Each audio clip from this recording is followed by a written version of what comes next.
Welcome, everybody, to Wire Sports Podcast. I am your host, Gene Walzak. This is episode 120.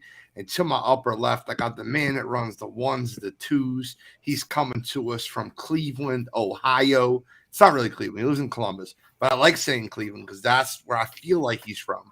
It's Kent State zone. It's Cleveland zone. It's college. Cottrell. What's going on, guys? What's popping, man? How you feeling tonight? I'm feeling good. In my upper left corner, I got the man that has so many nicknames. Uncle Shally, Scholastic Shally. But tonight, he's Super Bowl Shally because the Philadelphia Eagles are in the NFC Championship, and I can't wait to talk about it. Guys, I have a couple you got to be kidding me tonight, but I'm going to give everyone's logos are backwards. Thank you, Audia. Art backwards. Nice. All right, good. Growth. So we got to recap the divisional round. I will say this. I was 8-0 in the playoffs going into Sunday. Sunday, I was 0 for 2. I couldn't have been worse. I couldn't have been further off from what I thought was going to happen. Joe Burr, well, we'll get into Sunday in a minute, but Joe Burr is that dude. And, if you still have Josh Allen ahead of him on your list of top quarterbacks in the NFL, I don't know what you're watching. But we're going to discuss a lot tonight. We got the NFL. We got the awards that came out. We're going to talk about those, the nominees. We'll give our predictions on who we think should win and probably who will win. You can look at the odds. You can look at the betting odds. You'll know who's going to win. But, and then we'll talk about a UFC recap, the MLB Hall of Fame, and some NCAA basketball. By the way, guys, I'm missing out on courtside seats tonight in Tennessee just to talk to you guys tonight. I'm in Knoxville, Tennessee for work.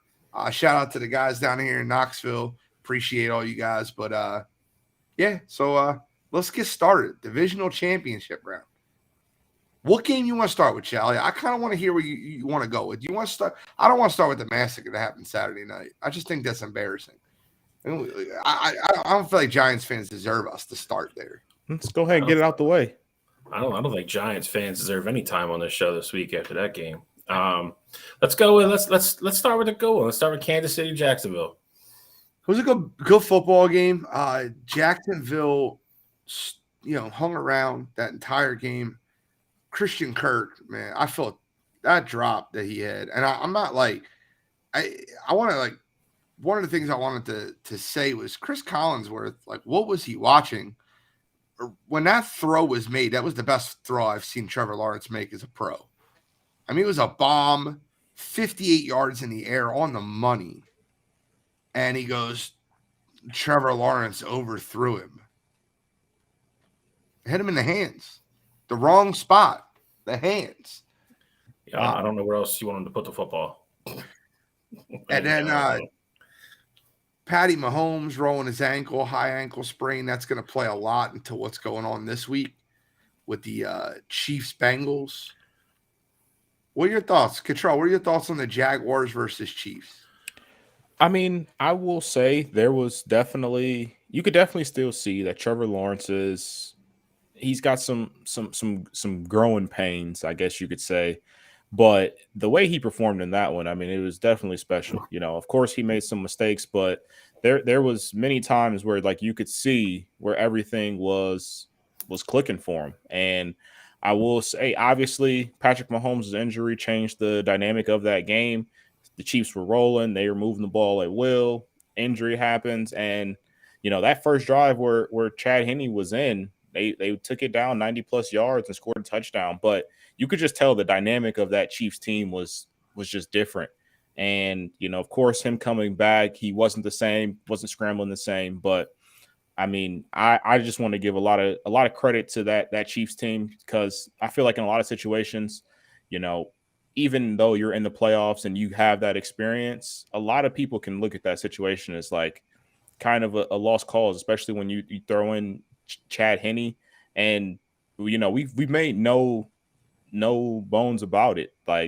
This Chiefs team is specifically built around Patrick Mahomes. He's getting $400 million, and all of this. They lost Tyreek Hill. Like, they go as he goes, and for them to still be resilient and find a way to win that game, you got to give credit to them. So the one thing I kind of wanted to point out was Big Red calling a passing play on 1st and 10 from the 2-yard line on Chad Henne's first snap. The announcers mentioned that during the game, and like I watched that happen. I'm like, oh well, they're running the ball 3 times. This will be a 3 and out, and they go 98 yards to the house with Chad Henne. How big was that? I mean, I think it's huge. I think it's very confidence inducing for the team. You know, they don't, at that point, they don't know what's going on with Patty, if he's coming back or not. You know, you have to get your head back on straight and go what you got to do, what you got to go do to win a football game. So to be able to sit back there and have that confidence, and Chad Henne, like you said, to run a pass play out of your own end zone, lead the team down and score, then everybody takes a big sigh, you know, a big breath and a sigh of relief at that point, being like, okay, like obviously we want Pat Mahomes back, but if not, like maybe we're going to be okay today. Like maybe like the sky isn't falling type situation.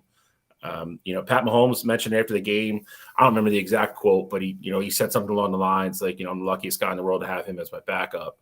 And it's, you know, he, you know, not too long ago, everybody forgets too, you know, the game against Cleveland 2 years ago when Mahomes was out and Henne came in and played well for them and helped them win a game. So, you know, it's cool to watch. You know, everybody's tuning in. Obviously, everybody wants to see Patrick Mahomes versus Trevor Lawrence, but it was, you know, to some degree, it was a very crucial point in that football game to go down and get those 7 points. They only won by a touchdown, so you know, it was. I thought it was a very good game. You know, and the Trevor Lawrence thing, again, I think you're seeing, you know, the leadership and the coaching of Doug Peterson becoming more and more prevalent. He's, you know, certain things are starting to click. He's starting to see different throws in different windows quicker. I think next year, I think you're going to see a huge jump from Trevor Lawrence. And I think he's, you know, I think he's firmly in the top 6 or 7 quarterback debate next year. So, Kachar, you mentioned something earlier that Trevor Lawrence showed a lot of growing pains. What were you referring to? I watched that football game just like you did, and it looked like, to me, it looked like he played well, and I just felt like he didn't really get the help that he needed. Like, no, he definitely played well. I was going to say you could tell there were some ill-advised throws that didn't turn into interceptions in that game. And I mean, of course, the one like Juan Thornhill had one, you know, that's just, he had one where the one interception in the end, not, it was an interception, but it should have been an interception in the end zone, corner of the end zone, cover 2, the corner sank. There was nothing to the flat, so the corner sank. And that seemed like that would be a simple read for most quarterbacks, but you know, it might have just been a mental lapse in that moment, but that's just, I feel like that's not going to be something that's the norm from him.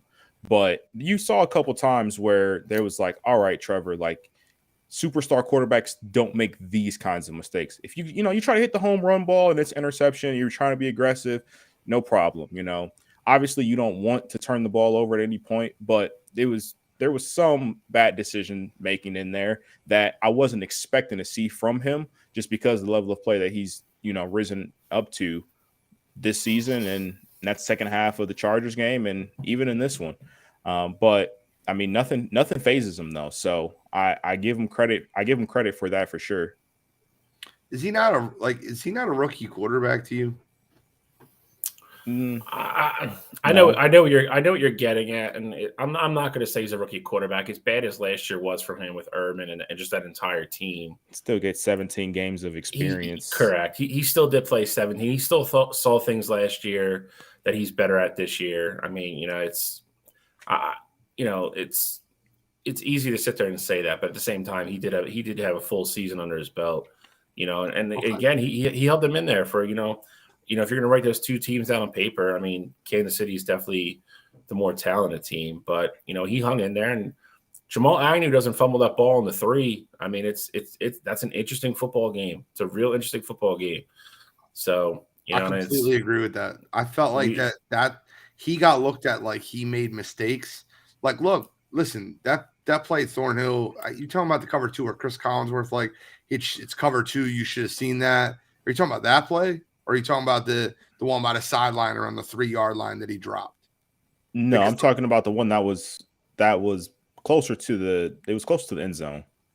around the 3-yard line or in the end zone? It was, I believe it was in the end zone. The end zone was a jump ball. I don't think that was really a mistake by him.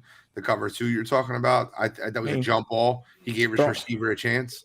I think get the it. one big play that he made it was a mistake was around the 3 or 4 yard line. It was like an out play, and that ball should have been intercepted. Now, the interception he threw at the end of the game, that was a really, really good play. I seen exactly what he's seen. Who was the corner that jumped up, one-handed it, and then intercepted? It's one of their young guys. He made the right read. He just didn't throw it hard enough. He had to get rid of it too fast, and he didn't get enough on the throw. And the kid just made a great play. I mean, at some point, you have to reward somebody making an outstanding play versus looking at the quarterback. Because I examined that game twice. I watched it live, and then I watched it again Monday morning right before I left, because I really wanted to kind of see some things. But I really only pinpointed like 3 or 4 throws that I don't think were. I think he either missed a guy, and then there are 2 debatable throws, and then the interception. But at the end of the day, if I'm the Jacksonville Jaguars, I'm spending the whole offseason building up the offensive line and the defense, because you're going to have Calvin Ridley, and add that to that receiving core now with Christian Kirk now becomes the number 2. Yep. I would build up that offensive line. And it's just, I think that the offensive line is where they need to spend the majority of their off-season calories, if that makes sense. Yeah, I mean, I think you put that offense back, Trevor Lawrence year 3, another full offseason under Dougie. And like you said, you bring Calvin Ridley and Christian Kirk back, Travis Etienne. You keep Evan Ingram healthy again. That's a whole different offense next year. So it'll be I said it last week. I think they are the prohibited favorites going forward in that division for a long time until something changes. What's happening, Jeremy? How you feeling tonight? Appreciate everybody checking in. My man Chase from CR Media, Jeremy. I see Jordan, Brad, Kevin the Troll. I appreciate all you guys checking in. So we'll talk about the Chiefs more when we're breaking down the divisional championship.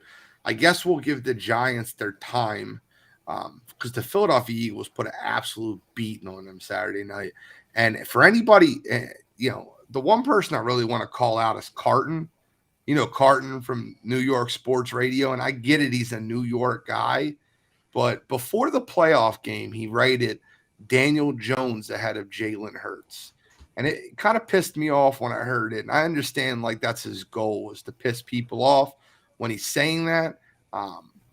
But all the talk about, from Skip Bayless to Shannon Sharp, so many people that were here for the Giants are going to upset the Eagles. The Eagles are going to have their hands full of Giants.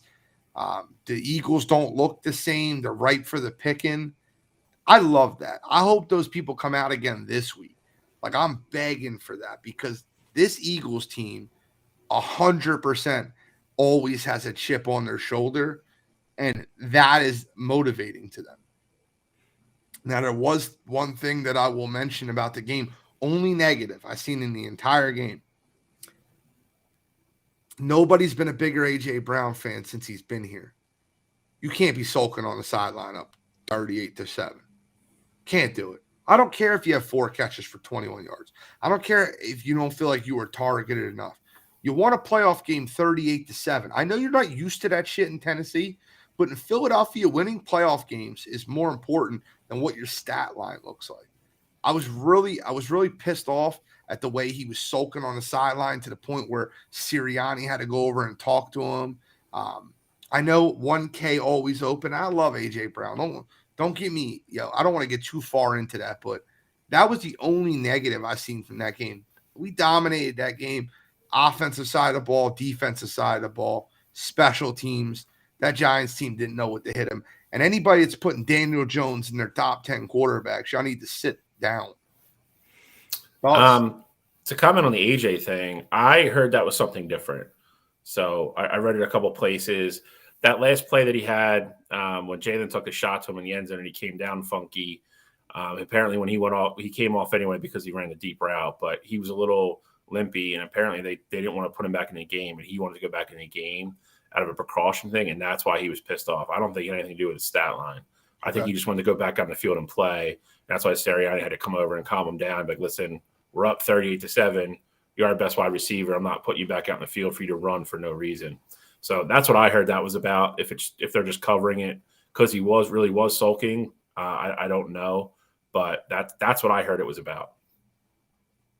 Control. I feel like the whole like bulletin board material, I think that's like a little bit overblown. Like I don't think anyone was expecting the Giants to beat the Eagles. Like we saw what happened in the regular season. Bro, there's people picking them. And I mean, maybe in like the mainstream media, but I mean, we saw what the spread was on that game, and I don't think you said it last week on the show that was going to be the biggest blowout. We all said it was going to be 2 or more possession ball game.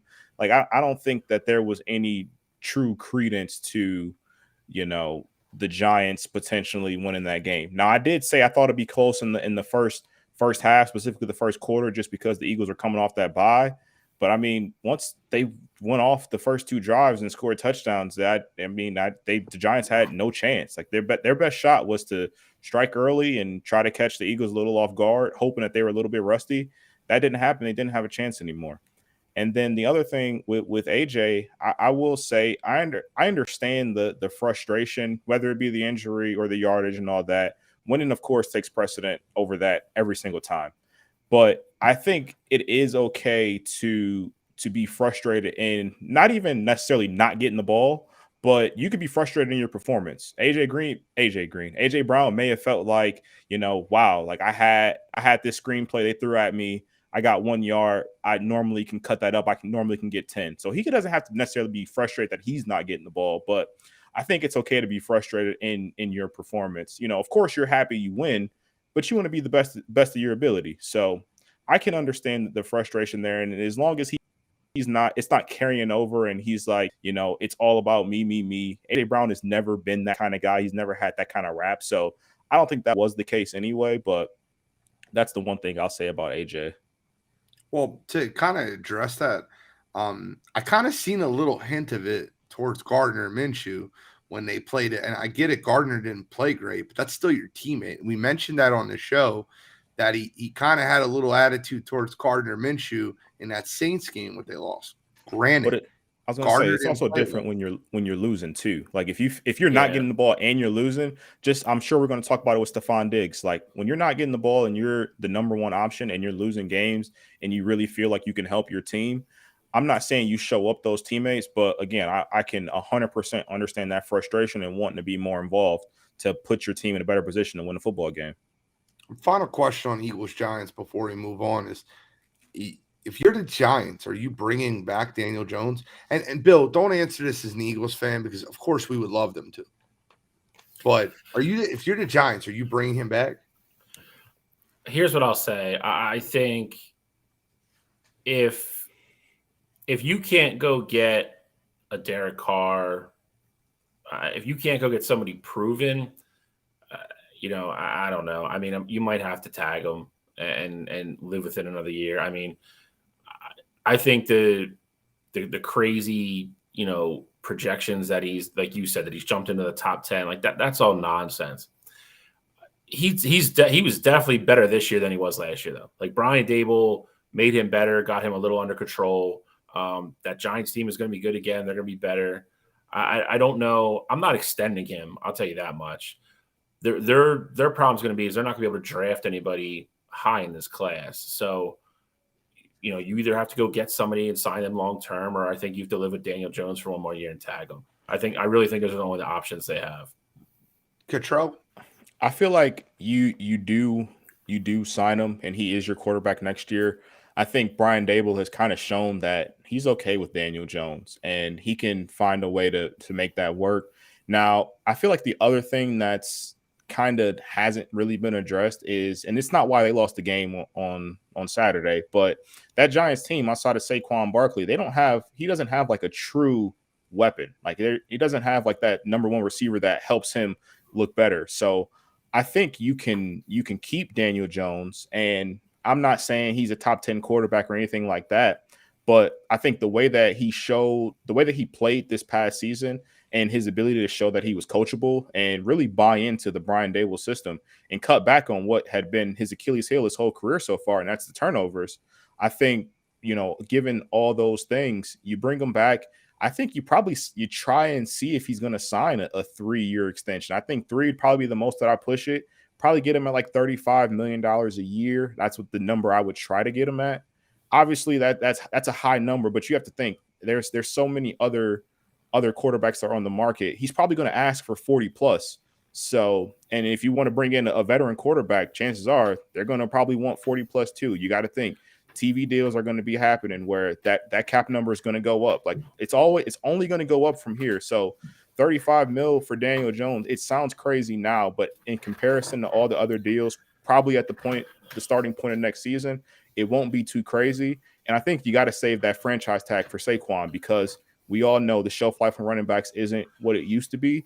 And I don't think you can re-sign Saquon long-term, especially given his injury history, even though he played as well as he did this year with no injury issues.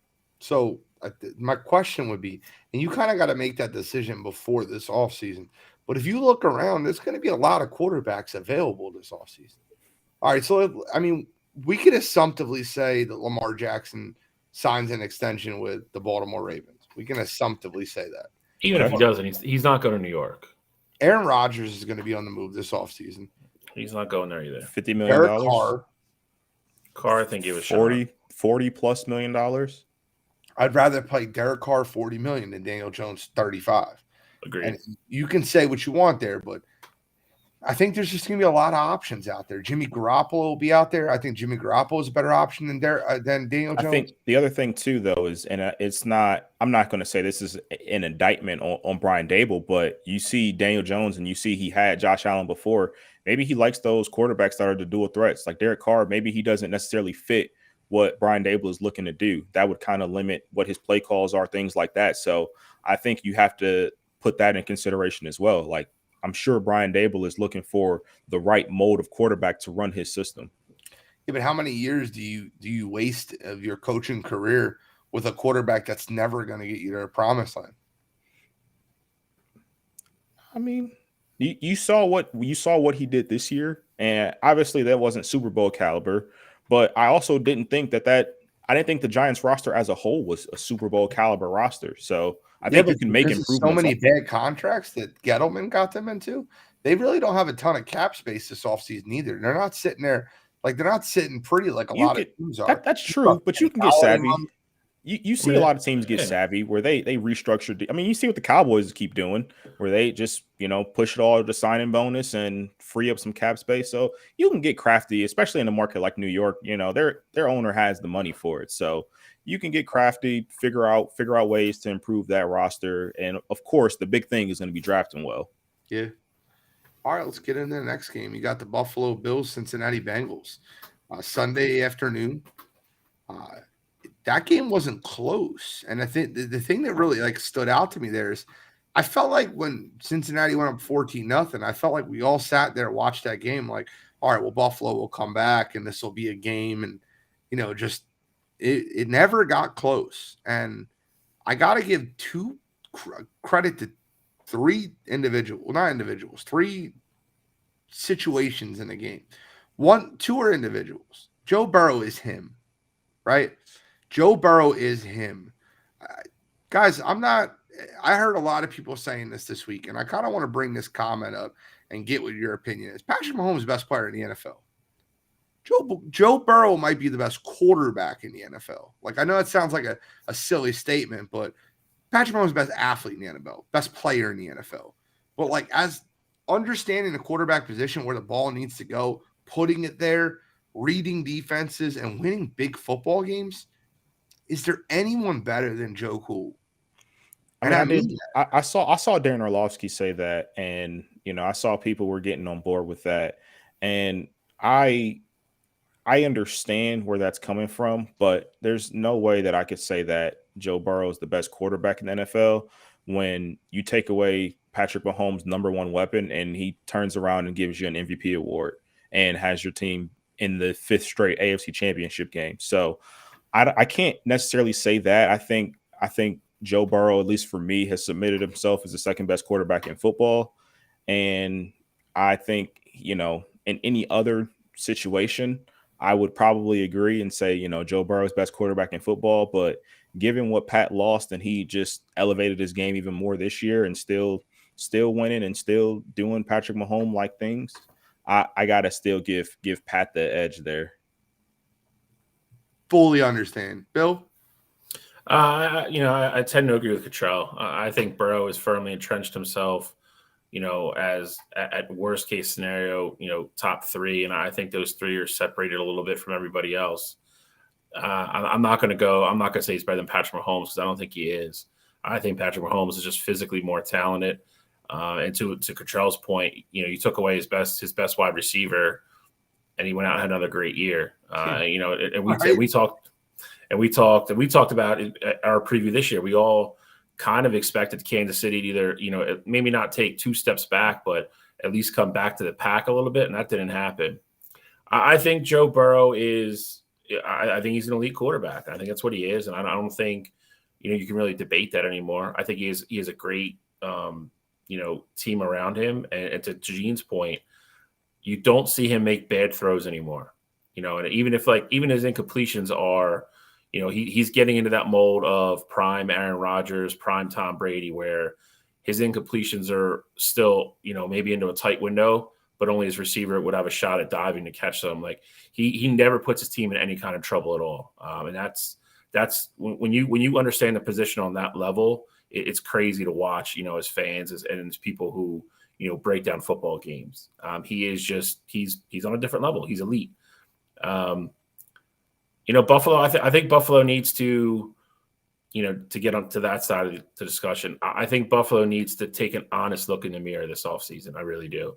I think that the days of thinking Josh Allen and Stephon Diggs are going to do everything on the planet for you and get you this and get you that and not pay attention to your offensive line and not pay attention to, like developing any sort of semblance of a goddamn running game. It's just not going to work. It's not, Kansas City, as much as they throw the ball, they still run the ball. Cincinnati still uses Joe Mixon all the time. And they're just, and then they're backed by, two elite quarterbacks. You're not going to beat them. You're not going to beat them with the way Buffalo is trying to win football games right now. It's not going to happen. I would say I'm not shocked that Cincinnati won that game. I agree with Gene though. I was shocked that it wasn't a football game. That is what was surprising to me. Like if I didn't watch that game, I wouldn't have been surprised if somebody was like, "Oh man, like the Bengals just beat the Bills." That wouldn't surprise me. If you'd have told me they beat them 27-10 and Buffalo was never in the game, that's what surprised me. One time were they within 14 points after they went down 14 points. Yeah, it was. I don't know. I mean, if you say anything, you'd say Buffalo missed Brian Dable this weekend. They made no adjustments whatsoever to what Cincinnati was doing. Cincinnati had a better game plan, and Buffalo made no adjustments. And then in that weather, your margin for error is just smaller, and it just the way they want to play just got exposed.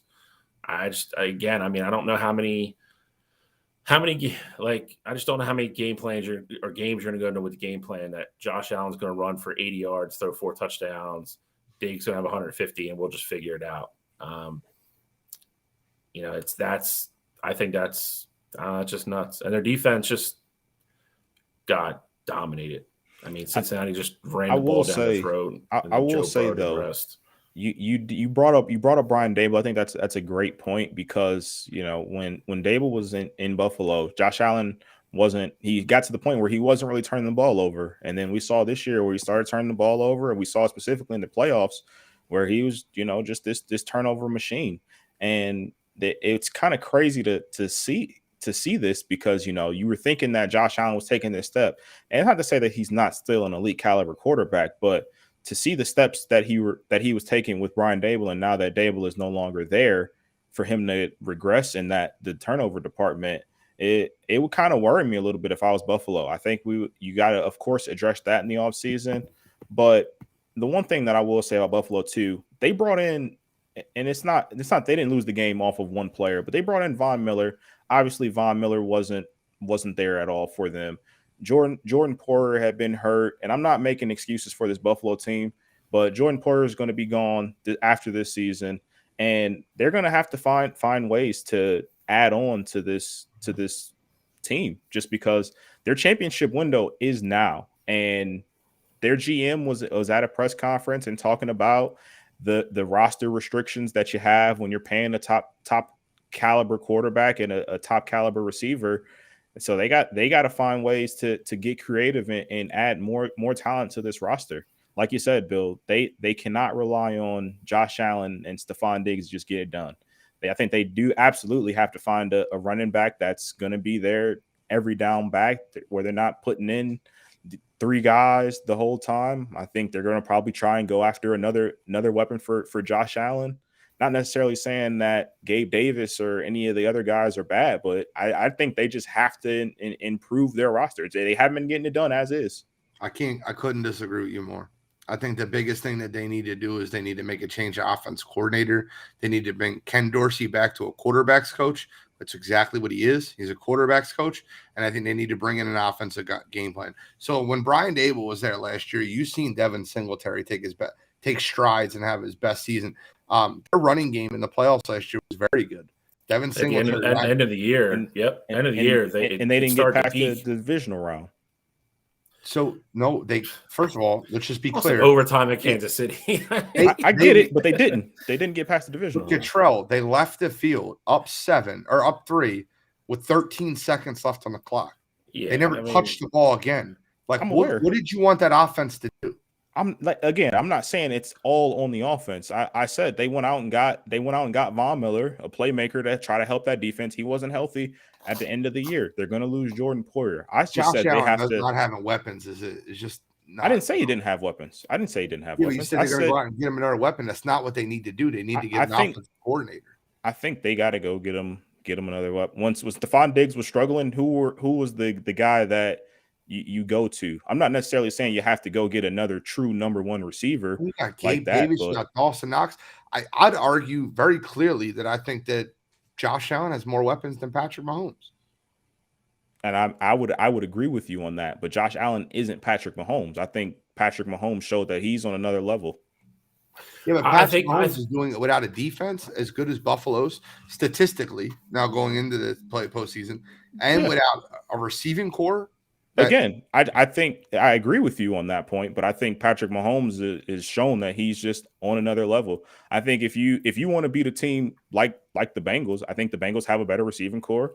I think the Bengals typically, when all healthy, they have a better offensive line. They have a better running game. I think to compete in the AFC, obviously, we think the Chargers are going to be on the come up whenever they can get rid of Brandon Staley and get a coach in. So you got to compete with these other rosters. I'm not saying the Bills roster offensively or defensively is bad. I just say you have to improve it if you want to win. Clearly what you had hasn't been working, and you could talk about the OT lost and it being close, but that doesn't put a championship in your team's facility. So I think you have to improve the roster and get better. You have to factor in how they played. I mean, they lost to Kansas City twice, and the defense gave up 80 points. Like the Gene's point, you go into Kansas City and you have them beat with 13 seconds to go. Like you can't turn around at that point and criticize the offense for not winning that football game.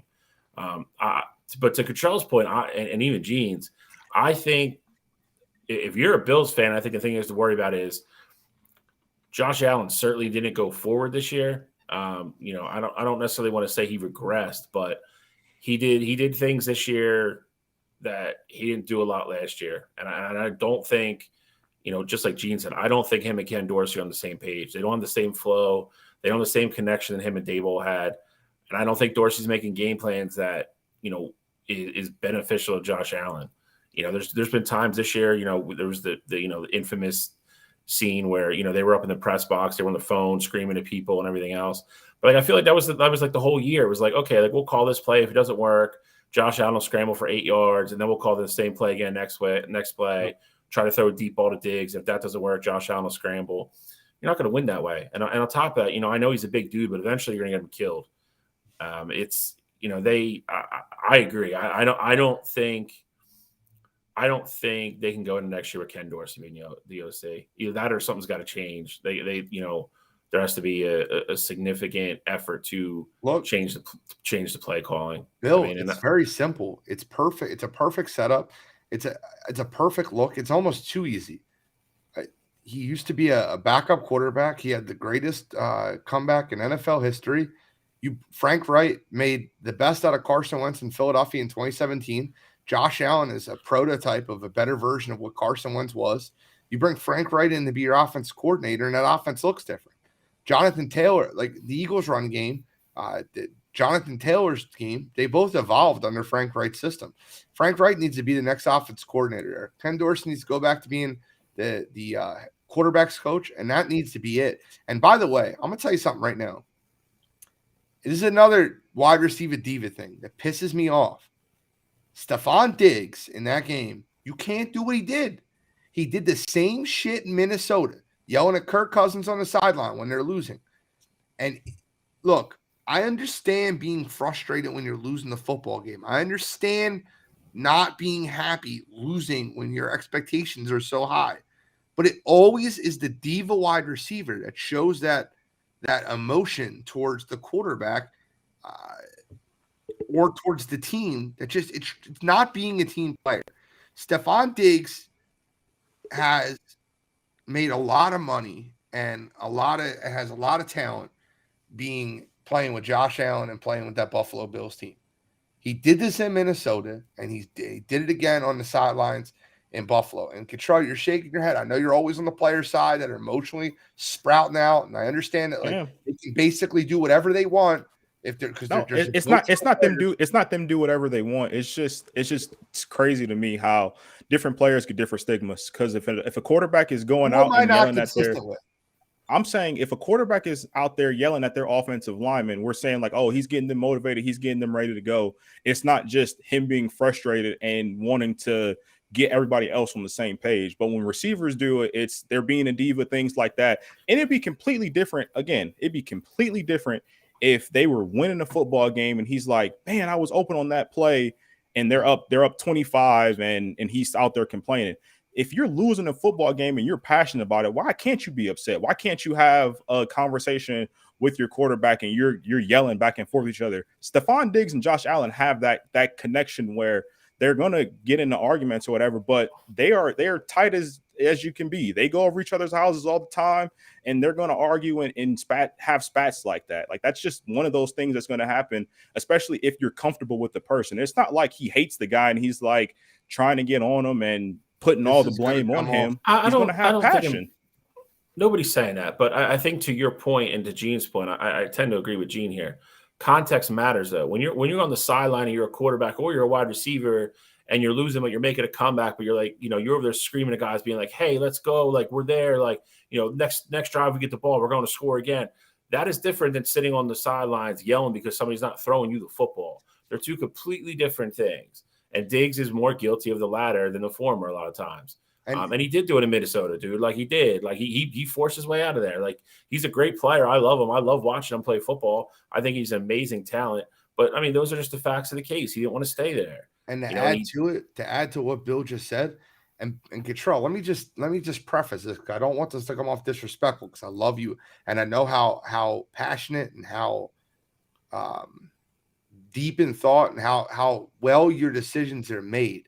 But what you just did came off as a very, very lazy comparison of a quarterback yelling at his offensive lineman in a 17-10 game or a 13-10 game versus what Stephon Diggs did in a 27-10 game with a minute 45 left when the game was over. It's not like, listen, if they're a quarterback yelling at his offensive line when the game's over, I'm going to give them the same reaction that I'll give Stephon Diggs. But I'm not going to give them the same reaction. To be clear, though, Tom Brady has been seen on the sidelines this season yelling at offensive linemen while they were losing games, and we haven't said a word about it on the show. He broke tablets and got fined for it and all that. We haven't said a goddamn word about it, but Stephon Diggs is upset, and he's yelling back and forth with Josh Allen, who, again, he's friends with, and it's not like it's a disrespect thing or he's throwing him under the bus. He's mad because they're losing the football game, and we got an issue with it. I get it. He has his history, the whole Minnesota thing. I won't condone that because he did force his way out, and how he got into it, Kirk Cousins, that was a little bit different. They had their beef. I don't think that they were really tight like that. Josh Allen and Stephon Diggs, they have that relationship, and I know that because they expressed that. And I think that's completely different scenario than how it was in Minnesota with Kirk Cousins. I'll leave it there, but I think that the Tom Brady issues and situations where I'm throwing tablets or yelling at his offensive lineman, it seemed to me when they happened, they were in the middle of the third quarter in games that they were still in. If you point out a scenario to where they were getting the doors kicked off and we didn't talk about it, by all means, I'll be the first person to bring that up and say that. I have no problem with calling Tom Brady out on his shit. I tell you right now, I still talk about Tom Brady not shaking Nick Foles' hand at the end of 52. I think that was pathetic. I have no problem trashing Tom Brady. It's just I want to have it. I'm going to call spade a spade. And what I watched Stephon Diggs do on that sideline with a minute 50 left in that game, when that game was over, was not passion, heated a moment, I need the football. It was yelling because they lost the game and showing. And listen, you want to yell at your quarterback, yell at him in the locker room, man. And the same thing with Tom Brady. If the game's over and he's yelling at his offensive linemen or his wide receivers, yell at them when the game is over in the locker room with nobody around you. You don't have to do that on the field. You get paid a lot of money to be a leader in a franchise. And Stephon Diggs has been that in Buffalo. This is the first sign of me seeing Stephon Diggs acting out that way in Buffalo. He's been every bit of a captain on that football team. So let me just not go too far with that. But the point being is I hated what he did on the sideline when the game was already over. It wasn't like he was trying to motivate his team to come back. And I get that side of it for sure. Like I 100% get that side of it. If you want to yell at the guys, yell at them in the locker room. But the other part is human nature. Like if you're upset about something in the moment, for you to calm down about it 15 minutes later and go off in the locker room and get that going, I feel like a lot of that is heat of the moment, and that's really the nature of the game. And I'm not necessarily saying that it's right. I'm just saying that I don't want to get on Stephon Diggs all like that just because of the relationship that he has with Josh, where Josh knew it wasn't coming from a disrespectful place, but more so as, hey, we were in a position last year where we should have been in the AFC Championship game, and we had potential to go off and win a Super Bowl, and we wanted to replicate that this year. We wanted to go out and win for DeMar. We wanted to bring this fan base championship they've been, dying for, basically. And we didn't do that. And not only did we not do that, but we got mud stomped at home. And I think all of that, you get all that frustration there on the field. And again, I'm not necessarily saying this right. I just don't want to crucify the guy for it. Okay. I have to do something. We got to continue, but I have to do something. And I promise doing this on Twitter, and I'm going to say it now. I got to apologize to Brock Purdy. I have to. Hey, listen. I'll tell you right now. I have said this over and over again. I started when he got in there, a couple games. He won a couple games. I'm like, he stinks. I watched him at Iowa State. He's not a good quarterback. People can improve from what you see in college. Do I think he's an all-world quarterback? No. But I will say this. The guy he's undefeated as a starter. And the guy is doing what nobody's ever done as a Mr. Irrelevant. Came in and look, as much as we look at Shanahan's system and that offensive line being as good as it is and the weapons being as good as they are, he still has to make the right reads and the right decisions and put the ball in the right places. And Brock Purdy, I apologize for all the flack I've given you on this show and on Twitter and on Facebook. You have made me eat my words. And even though Dallas's defense did a hell of a job containing them, you know what Brock Purdy didn't do? He didn't turn the football over. He didn't give Dallas the short field. And he didn't make the mistakes. 19 points is not enough to win a playoff game normally. But when you have a defense like that, like I said, I don't think he's all world. I don't think he's Joe Burrow or Patrick Mahomes or any of these guys. I don't even think he's Kirk Cousins, if we're being honest. But what I will say is this. he has done what he needs to do, and he's taken advantage of the situation he's been given. And I have to apologize for me saying, look, guys can improve, right? Guys can work on their craft and become better players. Brock Purdy, from what I've seen at Iowa State, was never going to be anything special in this league. And I don't know if he'll ever be special, but what he has shown me is that with a good coaching staff and a good system, Brock Purdy can make the right decisions, the right reads, and improve his game immensely. So let me apologize for the lack I've given him, and I give you the respect you deserve, my friend. Absolutely astounding what Mr. Irrelevant has done, because he's not Mr. Irrelevant anymore. Man, he's very relevant. He's playing in the NFC Championship game. But I don't want to take away from talking about the Dallas Cowboys. Fumble in the bag again. Dakota Rain Dakota, raining interceptions in the red zone. Dallas Cowboys, listen, you've seen the circle. Next year, we them boys, we're going to win the Super Bowl. And then the circle just revolves and revolves. You are here. Dallas Cowboys, once again, choked away an opportunity to play for the Super Bowl. Brock Purdy has the same amount of playoff wins as Rain Dakota Prescott. And he's had a 6-year longer career. So here's where I'm at, guys. Dallas Cowboys, Tony Pollard broke his leg. He's a free agent. Ezekiel Elliott still has another year left in his ridiculously awful contract that we called when they signed it. Dak is going into the most expensive years. And Bill, you said this, and I remember we talked about this when that contract was signed. Like, their window was last year and this year. Yep. It only gets harder. And it gives me no more pleasure to ask, are y'all still them boys?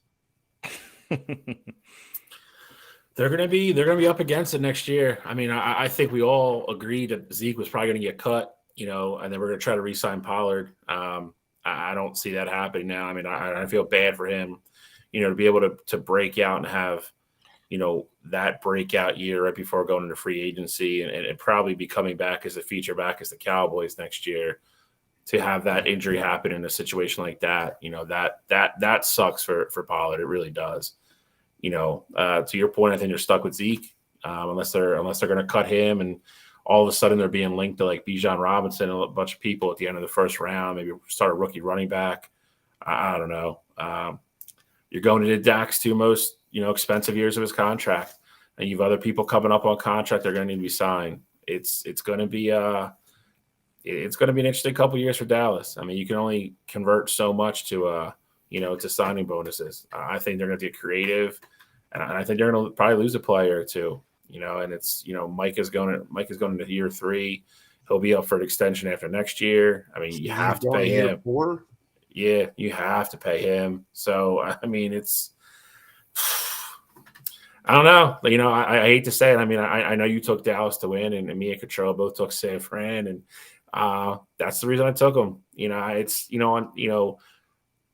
just talent alone. I mean, writing on paper, I think they're almost as good or just as good as San Fran. Cottrell said it best. I'm never going to trust Dak in those situations. I'm not, and he's proven it to me too many times. And you just write another chapter on Sunday. He was a 4th-round talent to where everybody had him. Dallas reached. He got the opportunity of a lifetime to play for Dallas on a really, really talented offense and a really talented football team. And, he made the most out of it. He got the contract out of it. Dak Prescott is he's a 3rd-tier quarterback. Sorry, that's what he is. He's ranked somewhere between 15th to 20th. That's where Dak Prescott is.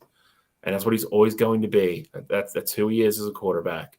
I saw somebody say something that, a lot of people thought was cold-hearted. But, I mean, at the same time, I think it factored into it. I think when he broke his ankle and that whole scene, I think that played into Dallas giving him the extension. I really do. And it's, you can't say they didn't overpay for him. And he's drastically overpaid, and they're hamstrung with it. Even if they tried the dead money hit from him in the next 2 or 3 years is just astronomical. I don't know where Dallas goes from here either. I just don't. I don't know how many times you're going to keep running it back and being like, this year we'll get it done. The offensive line is going to be another year older next year. Excuse me. They were already banged up this year, but I mean, you have CeeDee Lamb, Michael Gallup, Dallas Schultz, Zeke, and you have one of the top 3 or 4 defenses in the league. There's one common denominator between all these teams, no matter what the combination was. They had CeeDee Lamb and Amari Cooper. That wasn't enough. The running back situations have changed, and then you have Zeke who played all year, and then you have Tony Pollard who had like 1,400 all-purpose yards out of nowhere. Like, that wasn't enough. You're the best defensive player in the league. You have a great defensive line, secondary that's been better, good linebackers. Still not enough. It's never enough. Just one common denominator, and you're going to pay him $50 million next year. Good luck, Dallas. Petro? I mean, obviously, Dallas, what the bet on Sunday, and we're gonna talk about Dak and his ridiculous contract at length, and the decision making, and him not being an elite caliber quarterback, and not being a quarterback that basically is good enough for you to win a Super Bowl. I think Dallas, obviously, this is going to be their toughest year, figuring it out cap wise and all that. I also think it's going to be their toughest year because I don't necessarily think Kellen Moore leaves, but I think there's a good chance that Dan Quinn gets offered the job and takes it. I think there's a chance that Kellen Moore potentially gets offered a job. I mean, the Panthers interviewed him, so it's possible that they lose both of their coordinators on a team that already wasn't good enough to win a championship. So then you're really up against it next year, because Mike's going to have to get 2 new coordinators, and his seat's already hot, I'm sure. And especially if Sean Payton doesn't get hired this coaching go around, I mean, that would be a perfect spot for Sean to go. I'm sure he'd probably ask around and see how they can move away from Dak Prescott, because I'm sure he'd want a better quarterback. But I mean, if anybody can get the most out of Dak, even if it isn't a whole lot, it would be a guy like Sean Payton. So I think they're in an awful situation right now, and I think the best move for them, I think, would be to cut bait with everybody right now and go after Sean Payton while he's still there. I wouldn't even try to wait until next year. Jerry Jones, give him a blank check, and we figure it out from here, because what we got right now isn't working. Well, San Fran won the football game, and we're about to talk about San Fran now. So I'm going to load this up. Playoff bracket. We got the final 4. Chiefs, Bengals, Eagles, 49ers. Let's start in the AFC. Cottrell, how do you see the game going? So I know a lot of different reports coming out. Obviously, Patrick Mahomes is going to try his best to play in this one. He's got the high ankle sprain. The Bengals, I know Jonah Williams is trying to come back this week. So is Kappa. They've both been making progress. So we should get to see everybody on the field this week. I think that ankle sprain is definitely going to hamper Patrick Mahomes. You throw some spat on it, you get the Toradol injection, and I think Pat's going to be ready to go. Everything in me says pick the Bengals. They're the hottest team right now. They've won, well, hottest team at least in the AFC. They haven't lost a game since Halloween to the Browns, and they clearly got it rolling after what happened in Buffalo. But I just can't see Patrick Mahomes and that Chiefs team losing to these Bengals for the 4th time in a row, again on their home field. So I got the Chiefs in this one. I think it'll be tight, 31-27. I think Burrow gets the ball last possession, and I think they ultimately just run out of time. I don't think Burrow throws a pick or anything like that. I think they get it with like 30, 40 seconds left, and they just ultimately run out of time. Bill, I'm guessing you're going the other way. I'm going to go the other way, and I'm only going the other way because of Patrick Mahomes' right ankle. High ankle sprain, and he had a bad one. The reports were he was, everybody saw him throwing his jacket down because they forced him pretty much to go in and get x-rays because the NFL protocol is if you go in and obviously if a bone is broken or anything like that, he'd have to come out of the game. And it was so bad, that's what he thought it was. He thought he broke his ankle. So you can inject in it whatever you want. You can, they're going to put 3 rolls of tape on it probably. It's going to be damn near a cast. The bottom line is he's not going to be more than 50% on Sunday. He's just not. I've sprained my ankle badly numerous times, and it's no different than anything else. When you're out there playing on it right when it happens, you can get away with some things like he did on Sunday. Once you finally get off of it and you go home and it stiffens up and every other thing in the world, that's when the hard part begins. He's only going to be 6 days out from that. Obviously, I know he's a professional athlete. He's a hell of an athlete. He's got great genetics. I'm sure he's getting 24/7 care. There's probably trainers sleeping at his house. I get all that. It's still a high ankle sprain. It's still 6 days out. I think you're going to see the Cincinnati defense, deploy a very similar game plan that they did against Buffalo. I think they're going to blitz because I think they want to make him move. The worst thing you could do is take that part away from Patrick Mahomes, let him sit in the pocket and beat you. If you make a move and make him scramble on that ankle, the dude's amazing. So I won't be surprised at all if I come back here next Wednesday and eat my words, and I'll put that on the record. But I think Joe Burrow, like Charles said, I think Cincinnati is hungry again. They got there last year. They didn't get it done. And they're playing good football. They're playing good football. The defense is starting to show up at the right time. And I think Joe Burrow with that, with Chase and Boyd and Higgins, I think they're going to be able to move the football. And I think they're going to be able to run the ball with Mixon as well against that Kansas City defense. I think Joe Cool goes into Arrowhead and gets it done. I think the Bengals go to the Super Bowl. What are you talking about, RJ? RJ saying he did see my ankle straight out of my skin, but the ambulance came on the field when that happened.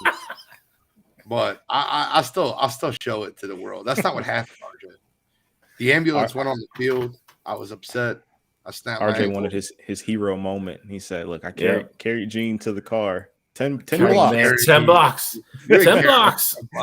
That's an old uncle story. Like we walked 7 miles through 6 feet of snow, but 10 blocks in the snow with no shoes on. I carried Gene.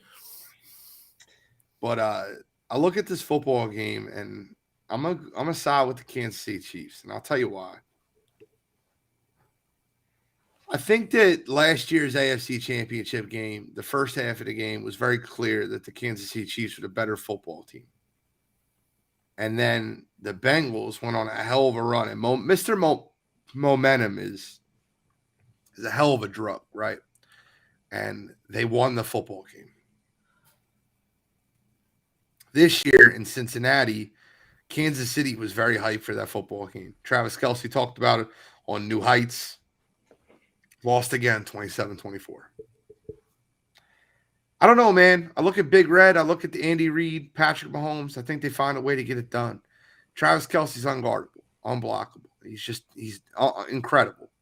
And I think that the Kansas City Chiefs at home with that crowd behind them, I think their defense has stepped up. I think we don't give them enough credit recently to how they looked.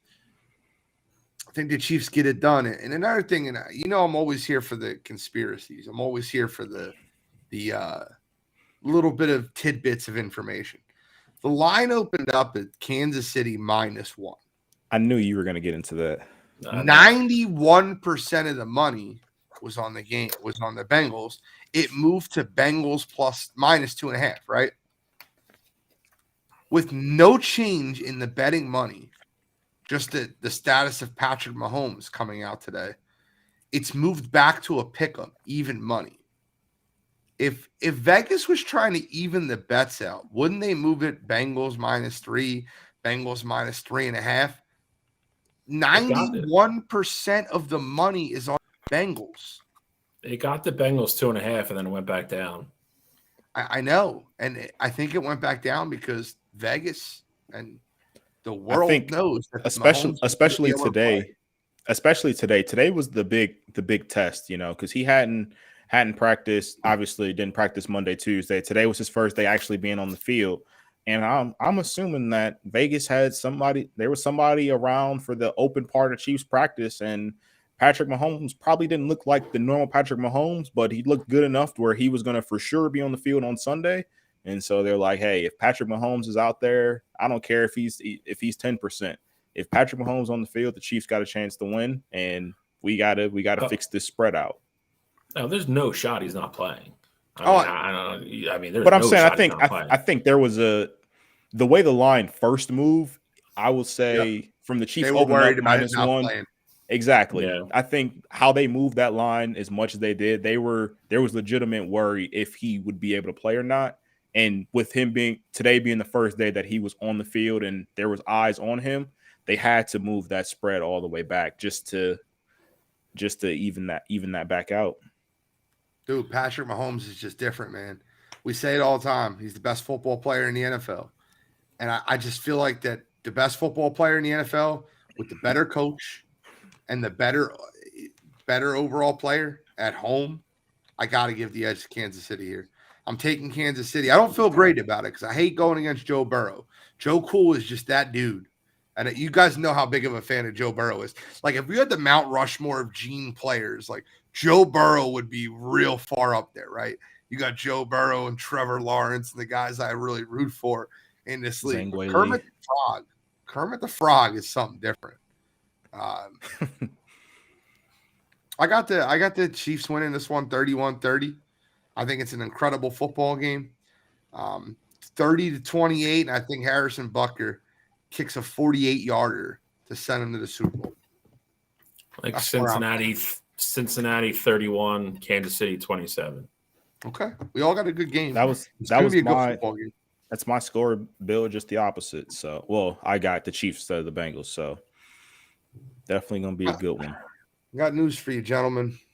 This next game is gonna be really tough for me because my heart wants to go Philadelphia, and my mind is looking at this game and saying, if we just remove the quarterbacks, just removed Purdy and Hurts, and examined rosters, San Francisco's got a better team, man.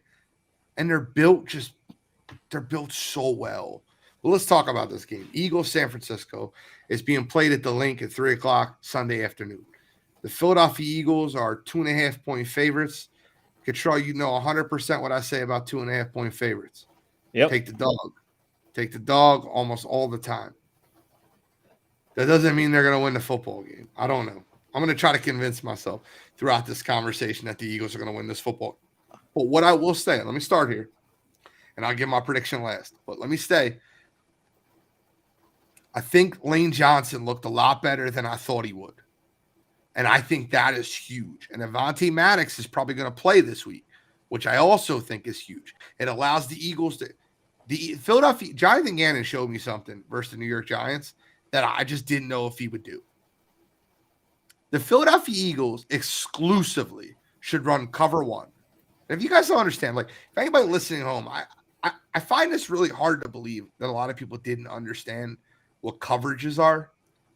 But I was having a conversation with a couple friends, RJ being one of them, Kevin Mooney being the other, that didn't understand that like what cover one, cover two, cover three, cover four meant. Like, a lot of people just don't fully understand it. They know that it's zone or man, and they understand there's different zones and different types of defenses. But the Philadelphia Eagles ran exclusively cover one versus the Giants. And what that means is there's one single high safety. That's what cover one means, single high safety. Cover two would be two safeties. Cover three would be three deep safeties. Cover four would be four. It's almost like a prevent. Cover zero means none. It means everybody's up at the line and you're running man-to-man. There's no deep safety. Just for anybody listening at home doesn't fully understand that, but let me help them.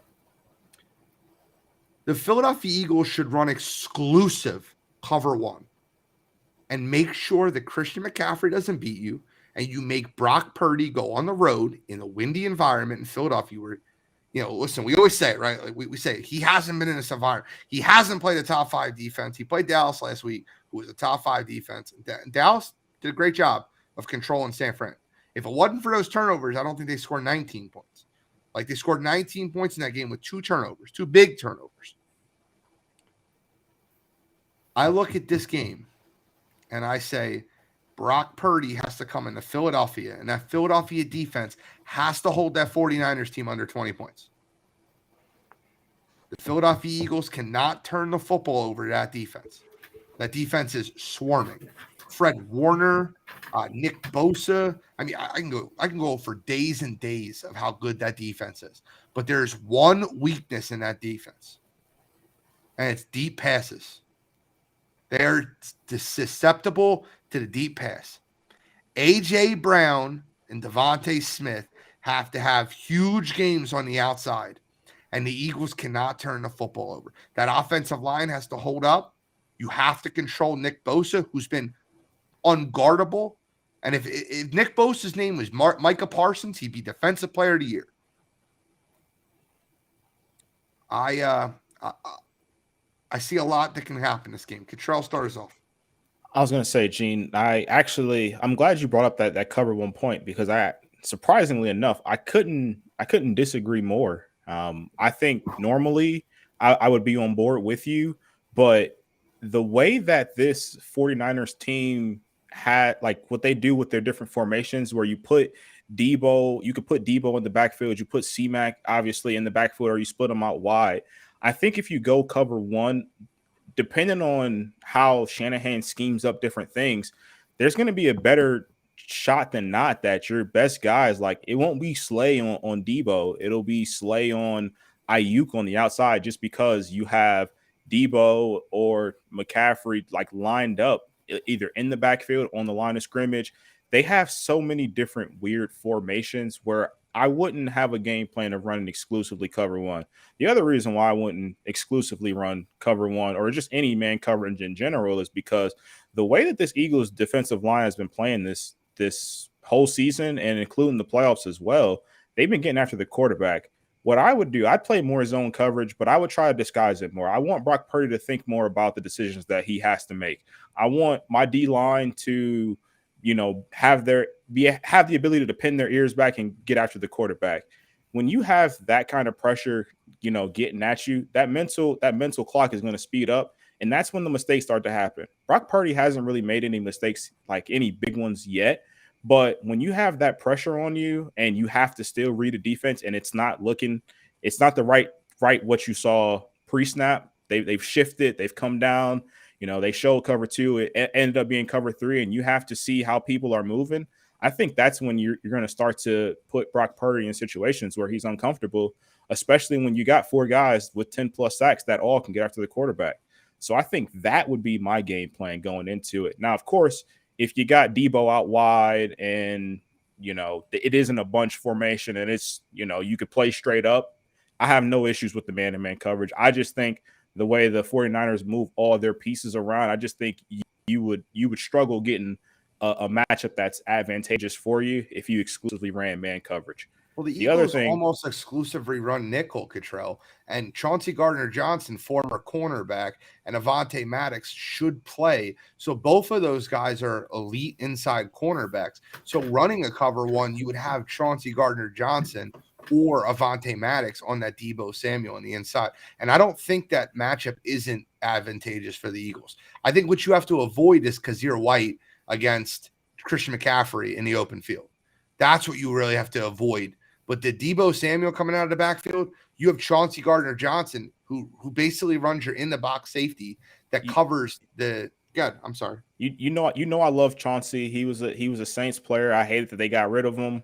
But I wouldn't – if it's Slay on Debo, I'm 100% fine with it.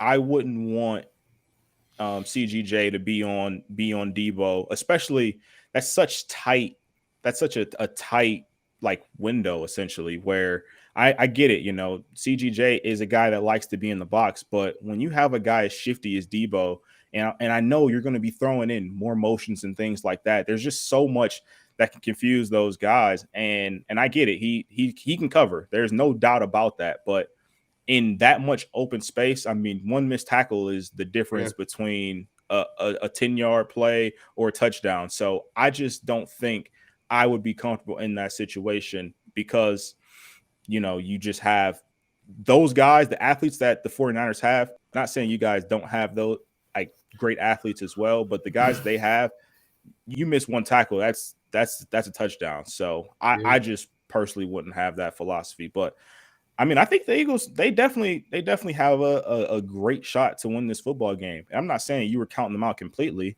but I mean, I was breaking this down earlier. Advantage quarterback, of course, goes to the Eagles. Running back, of course, you got to give it to the 49ers. As great as Miles has been, Christian McCaffrey's just a better back. Offensive line as a whole, I'm giving it to the Eagles. The way that their offensive line is held up, it's been phenomenal. AJ Brown, I would say, is the best true receiver of the two teams. Of course, Debo, George Kittle, C-Mac, I'd say they have better weapons. And then defensively, I mean, Nick Bosa, yeah, he's played great. Fred Warner's a great player, but as a whole, the way the Eagles defense has been playing this year, it's been lights out. So I think you're really even across the board. I think for me, what tilted my scale is you have Kyle Shanahan, who I get it. In some games, he chokes. When the lights get bright, he makes bad decisions. But this is Nick Sirianni's first game coaching the NFC Championship game. And I think Kyle Shanahan is going to find a way to win with experience. I'm not saying the Eagles are going to lose this game because of Nick Sirianni, but I think there's going to be, whether it be a fake punt that's called or a timeout, a very timely timeout, something like that. I think that's what tilts the scale on this one. So I got the 49ers winning the tight one. Go 24-20. Go to Super Bowl. Charlie. I'm going to agree with a lot of what Cottrell just said in regards to matching up the units. We'll start at quarterback. I think the Eagles have a decided quarterback with Hurts and Purdy over Purdy. Again, I don't think anybody's going to argue Miles Sanders is better than C-Mac, but Miles Sanders is a very good and very capable running back. Wide receivers, give me the Eagles all day. Give me Devontae, give me A.J. Brown over Debo and Ayuk. I think Goddard and Kittle are obviously very close. I'll go slight edge to San Fran there. Cottrell brought up the one point that I wanted to make that I think is key. And Gene, you kind of touched on it earlier as well with Lane Johnson. I think Bosa is the best defensive lineman in the game as a whole, though, with the depth and how they play as a unit. Give me the Philadelphia Eagles. And I think, Gene, you touched on a good point. I think if he doesn't have success early against Lane Johnson, they love to move him around and put him wherever they want. He switches sides all the time. I don't think they're going to waste their time and put him on Lane Johnson. Now, that could be a detriment in some aspect because it's Jalen Hurts' blind side. They move him to the left side. I think it also makes it very advantageous to move the football and run that way with Nick Bosa not being there on the right. But I think linebackers is a decided edge to the 49ers. And then the secondary, give me the Eagles all day. And, Gene, you touched on a good point. The 49ers corners and even the safeties have gotten away with a lot of stuff this year because they've only had to cover guys for 2 or 3 seconds because then the quarterback's scrambling and, they're getting pressure on the quarterback. If the Eagles can give Jalen Hurts time to throw and we get the same Jalen Hurts that's played, the 15 weeks that he's played this year, I think it's a huge advantage to the Eagles. If he can sit back there and have a second to survey the field and throw the ball, with the way the route, as good as route runners as A.J. Brown and Devonta Smith are, I think that's an enormous advantage for the Eagles. I heard Dan Orlowski talk today. Gene, you touched on this a little bit as well. And Cottrell even doubled down on it. I think it's a huge point. You can't let Kyle Shanahan start to dictate how you're going to run your defense. You have to stay the other way around. And Orlowski was talking about, he's like, you have to keep Kyle Shanahan guessing. You have to keep Brock Purdy guessing. You can't let him get comfortable in calling certain plays in certain situations to where he knows what kind of coverage and stuff like that he's going to get. Josh Gannon has to have a really good game plan for Sunday. He has to. To Gene, I agree with your point. I don't think, you can't let the guys outside beat you. If you're going to let C-Mac go off a little bit, but keep him contained and don't let him go nuts, I think that's how you beat San Fran. You can't. At some point you have to put the ball in Brock Purdy's hands and make him beat you. And I don't know if he can do that. As great as he's been, and me and Cottrell have obviously been a little higher on than Gene has, and Gene apologized earlier in the show. I still don't know with an elite defense like he's going to see again on Sunday in an away atmosphere, which is going to be absolutely bonkers against an offense that is very more capable than Dallas's was. I think that's the big thing. I think he didn't have. I think he faced a great defense last week, but I think he was never in a game. He was never had a drive where he absolutely had to go up and put up points because San Fran was going to be out of touch or anything like that. He's going to have more pressure to be more successful on more drives Sunday against this offense. I think the Eagles get it done. I think they're at home. This is why you get the number 1 seed. I think across the board, I think it's a very slight edge. I think they're a better football team. I truly believe that. That's not a heart thing. That's not an Eagles pride thing. I think they're the better football team. I think they've shown it all year, and I think they're going to show it again on Sunday. I like the Eagles 28, San Fran 23. Birds are going to the Super Bowl. All right, so I gave a lot of my breakdown earlier, and I think that the difference in this game will be Jalen Hurts. I believe that his legs will help continue plays. And I think that if you allow the Philadelphia Eagles to have a little bit more time in that pocket, a little bit more time for the receivers to get off, I feel like they'll make a couple more big plays in this football game. And then the Philadelphia Eagles are up 20-17 with 3 minutes or 2 minutes and change left in the fourth quarter. And Brock Purdy starts driving the 49ers down the field. And I think that Brock Purdy's interception late in the fourth quarter leads to a Philadelphia win, 20-17, and the Philadelphia Eagles go to the Super Bowl. I think they'll do just enough. I think you have to limit this 49ers team to under 20 points. That defense is legit. D'Amico Ryans' group is just unreal. From Hufanga to Warner to Nick Bosa, all 3 levels. Those guys are just legit. But I think the Philadelphia Eagles make it happen. I think that A.J. Brown has a big touchdown reception this game. Maybe a jump ball, maybe I feel like he breaks a tackle and he just gets a big touchdown this one to give the Eagles the lead. And I think they hold on. And I think you see I have the Eagles, Chiefs. Bill has the Bengals, Eagles. And Cottrell has the 49ers and the Chiefs in a rematch of the Super Bowl just 3 years ago. So that's our predictions. Let's get into a couple awards. Let's move it up a little bit, guys. We're an hour and 18 minutes in the NFL. We got to get to these awards, and then we'll talk about some UFC, some NCAA basketball. But defensive rookie of the year, or offensive rookie of the year. Can't read right now. This one to me is pretty easy. That's Kenneth Walker. I think Garrett Wilson could have been offensive rookie of the year if his quarterback wasn't a carousel. And I think Brock Purdy only played 6 games. So Kenneth Walker is my pick on who should win and who's going to win.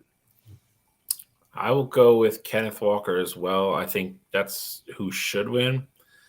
I will tell you the fact that when we talked about this a few weeks ago, Brock Purdy was somewhere around like plus 20,000 to win this award, and he ended up in the last 3 once all the votes were tallied, is very telling to me.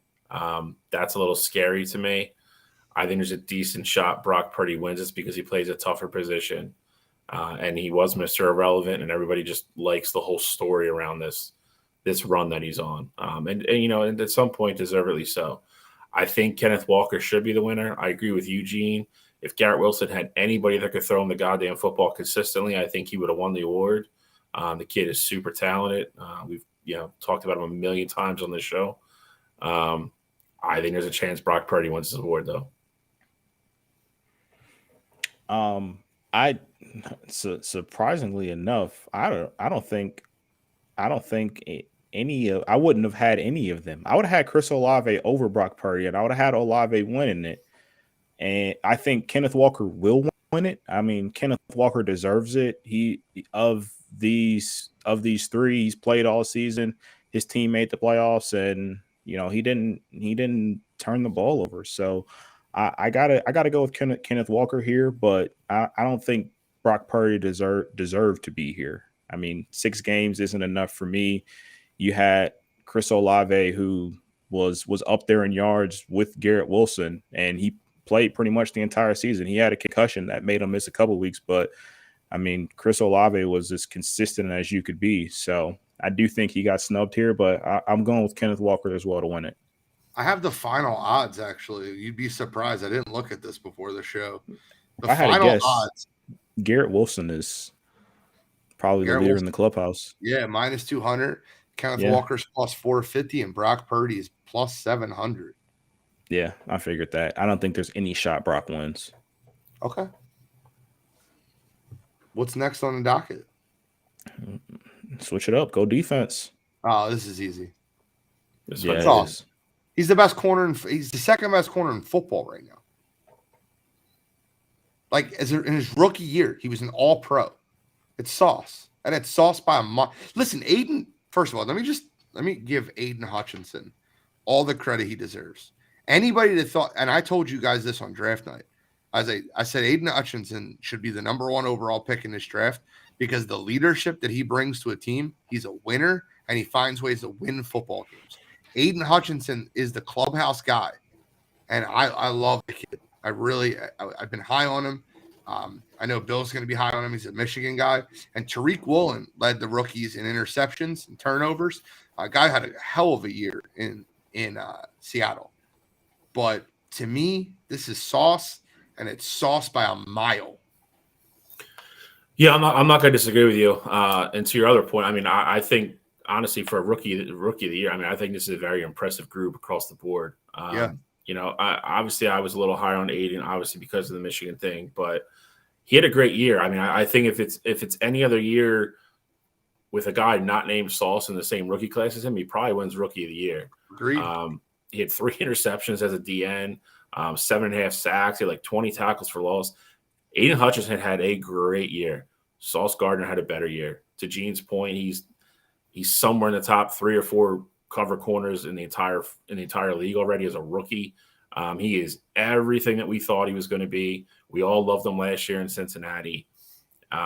This one, to Gene's point, is easy. I think Sauce should win, and Sauce is going to win. Yeah, definitely Sauce. Should be Sauce. Sauce is going to win it. I mean, I'll say the one thing that's been super impressive about Sauce is that a lot of times with these younger players, they kind of get the attitude of kind of like earning your keep in a sense. Sauce from day one was, I'm going to talk to you. I don't care how long you've been in the league. I don't care how many all-pros you have. I'm going to get physical with you, and I'm going to talk to you the entire time because that's just who I am, and I think I'm better than you. So gotta love that kind of mantra from a corner, especially a young guy. And I think Sauce is he's gonna be an all-pro for a long time to come. Start us off on the next one, Tro. Comeback player of the year. For me, I don't think this one is necessarily close given the circumstances. I'm gonna go Saquon Barkley. I think Saquon had so many injuries, and he finally stayed healthy this year, and he helped lead his team to the playoffs, and he showed you that he's back to being one of those top 5 backs in the league. I love what happened with Geno Smith and his story of just like not being a starter, and it really was just kind of like a throwaway piece. It was like, we gave up Russell Wilson. We had no aspirations of going to the playoffs. But Geno went in, won the job, and took him to the playoffs. But I'm still going Saquon here. Shally? This category is interesting for me because I do think you can make a legitimate case for all of them, to be honest. Yeah, agreed. And this is the closest odds-wise. Saquon is plus 175, Geno is plus 175, and Christian McCaffrey is plus 250. So this is the biggest coin flip out of all of the awards we're going to talk about. I see. This is tough for me. I mean, I agree with everything that Cottrell said about Saquon, fully being back, and like you said, being that guy that we all thought he was after his rookie year and the year after. I think McCaffrey. I think the trade kind of hurts him because he was kind of having a so-so year before, he went to San Fran, and he's been all-world old C-Mac there. Trade helps him. Yeah, your trade absolutely helped him. Yeah, okay. I think you said hurts him. Sorry. No. And I think Geno, man, I mean, Geno led his team to the playoffs. I mean, it's a quarterback, and kind of like Cottrell said, he was kind of like the forgotten dude. I mean, like nobody was like, Geno Smith's going to be my guy. And Seattle's talking about, extending him and bringing him back. Just for fun. I don't know where Gene's going here, but I'll give Geno a vote. I'll go with Geno. I'm going Saquon. I think Saquon should win it. It's Geno wins quote of the year. Kyle Edwards said this perfectly. Geno wins quote of the year, but Saquon wins the award. I still love the quote. They wrote me off. I didn't write back. I think that it's funny, but at the end of the day, it's Saquon Barkley. I think Saquon Barkley he had a great year, led that Giants team to the playoffs with nothing else around them, drug them on their back. Give me Saquon. By the way, I just looked up the odds. It's funny because I'm sure we'll have Defensive Player of the Year on here too. But I looked up the odds for Defensive Player of the Year, and they're not what I expect them to be, and I'm super happy about it. So this one's interesting because they really only announced 3 finalists. I think the other crazy thing was we talked about this in our chat a couple weeks ago, and at that time, Sirianni was the leader in the clubhouse, and he didn't make the finalists today. Really? Odds-wise. Nope. It's Shanahan, Dable, and Dougie P. Those are the 3 finalists. Interesting because the odds have Sirianni as the favorite.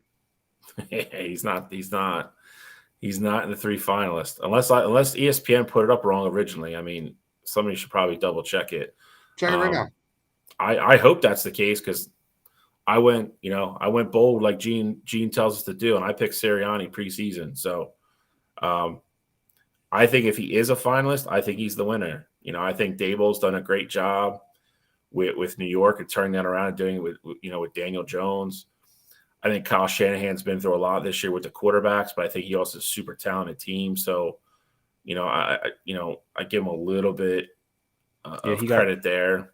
He's snubbed, by the way, for sure. Who? Sirianni, right? Yeah. Yeah, It's Doug Peterson, Brian Dable, and Shanahan. NBC Sports. Looking at it right now. Yeah. It's wild. Out of those 3, then I mean, man. I'm going with Dougie P then. I mean, Dougie P came into the worst situation by far. Had a young quarterback. Is already starting to turn him into the superstar that we all thought he was going to be. Went into the playoffs, won a game, gave Kansas City everything they wanted. I'm a little biased, obviously, because the man won me a Super Bowl, but it's Doug Peterson for me. I think that's who should win too. Kyle, you're wrong. Shouldn't be Dable. I love you, Kyle. You're wrong. Dable's 5th on this list out of the 5 coaches on. He's 4th. He's ahead of McDermott. There you go. Correct. Yeah. But I'll tell you right now, and even if Sirianni was a finalist, the winner of this award 100% should be Kyle Shanahan. And I love Dougie P. I do. I love Dougie P. Kyle Shanahan did this with a 3rd-string quarterback, and he hasn't lost the game in the second half of the season. Their defense is incredible. Their offense is incredible. And he's just literally plug-and-play quarterbacks. Like he went from Trey Lance to Jimmy G to Brock Purdy, Mr. Irrelevant. I would love Dougie P to win this award. I would love Sirianni to win this award. But if I'm being honest with you guys at home, I want to be honest and tell you that Kyle Shanahan deserves to win this award. It's a regular season award. It's not playoffs. Do nothing to do with it. And Kyle Shanahan to get his team to the 2 seed with Brock Purdy as his quarterback, all I need to say. Now, what Doug has done in Jacksonville and what Nick has done in Philadelphia should not be understated at all. I think Dable gets extremely overhyped because he's in New York. If you really want to be honest about it, they down the stretch, they were terrible. He was 3-5 down the stretch. People were saying they're the hot team going into the playoffs because they beat a 32nd ranked Minnesota team defensively. They went 3-5 down the stretch. Stop lying to yourselves and pretending that Brian Dable was hot going into the playoffs. One coach was 14-3. The other one was the number 1 pick last year and ended up the 4 seed. And the other one's Brian Dable. So give me Kyle Shanahan.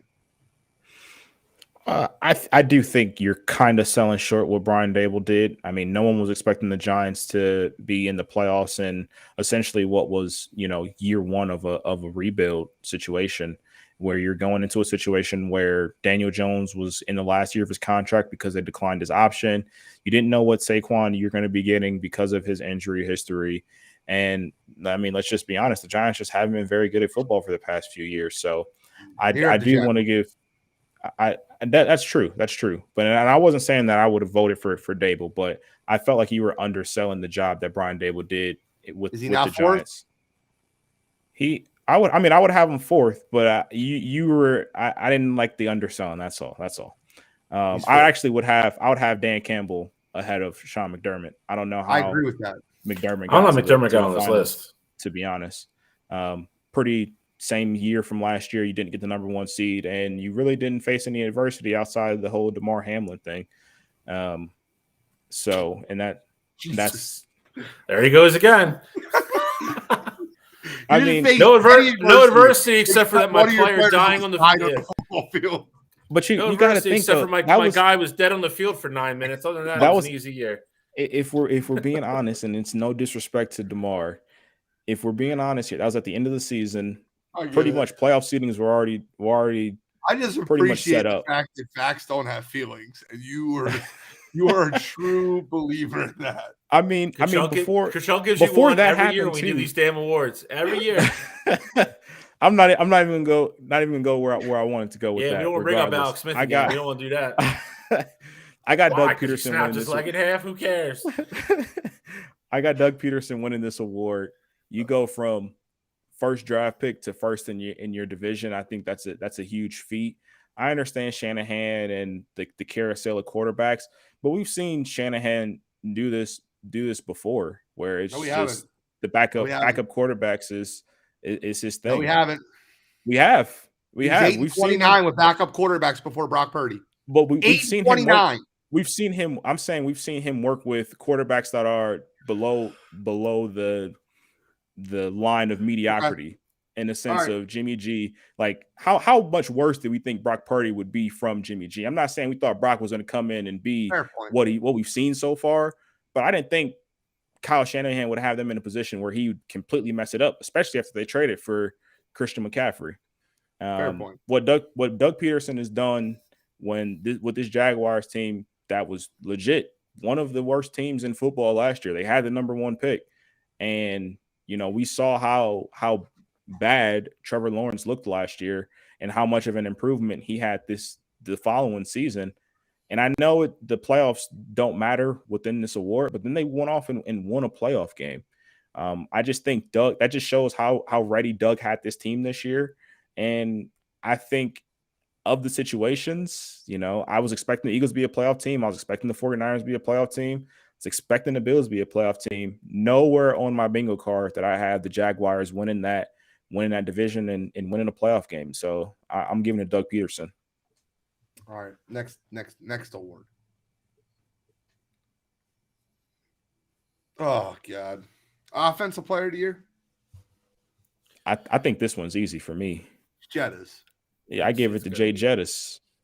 It's going to be Jettas. 2 of the other guys are up for MVP. I think they threw Jettas in MVP too to throw him a bone this year, but there's no shot he's winning MVP. But for this one, I agree. I think this one's relatively easy. And if Jettas doesn't win it, then I think it's probably Jalen. So, but my pick is Jettas. Maybe they give it to Jalen because they're going to snub him for MVP. I think if he doesn't get hurt, yeah, I mean, I don't think it's a snub now. That's It the is a problem. snub. If he doesn't get Not a hurt, I think snub. it's a snub. If he doesn't get hurt, it's a snub. Correct.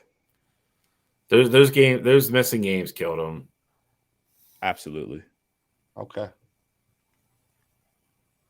I think we'll get there in a second. Nick Bosa. You said Jettis, right? You said Jettis. Yeah. Everybody Yeah, said okay, Jettis.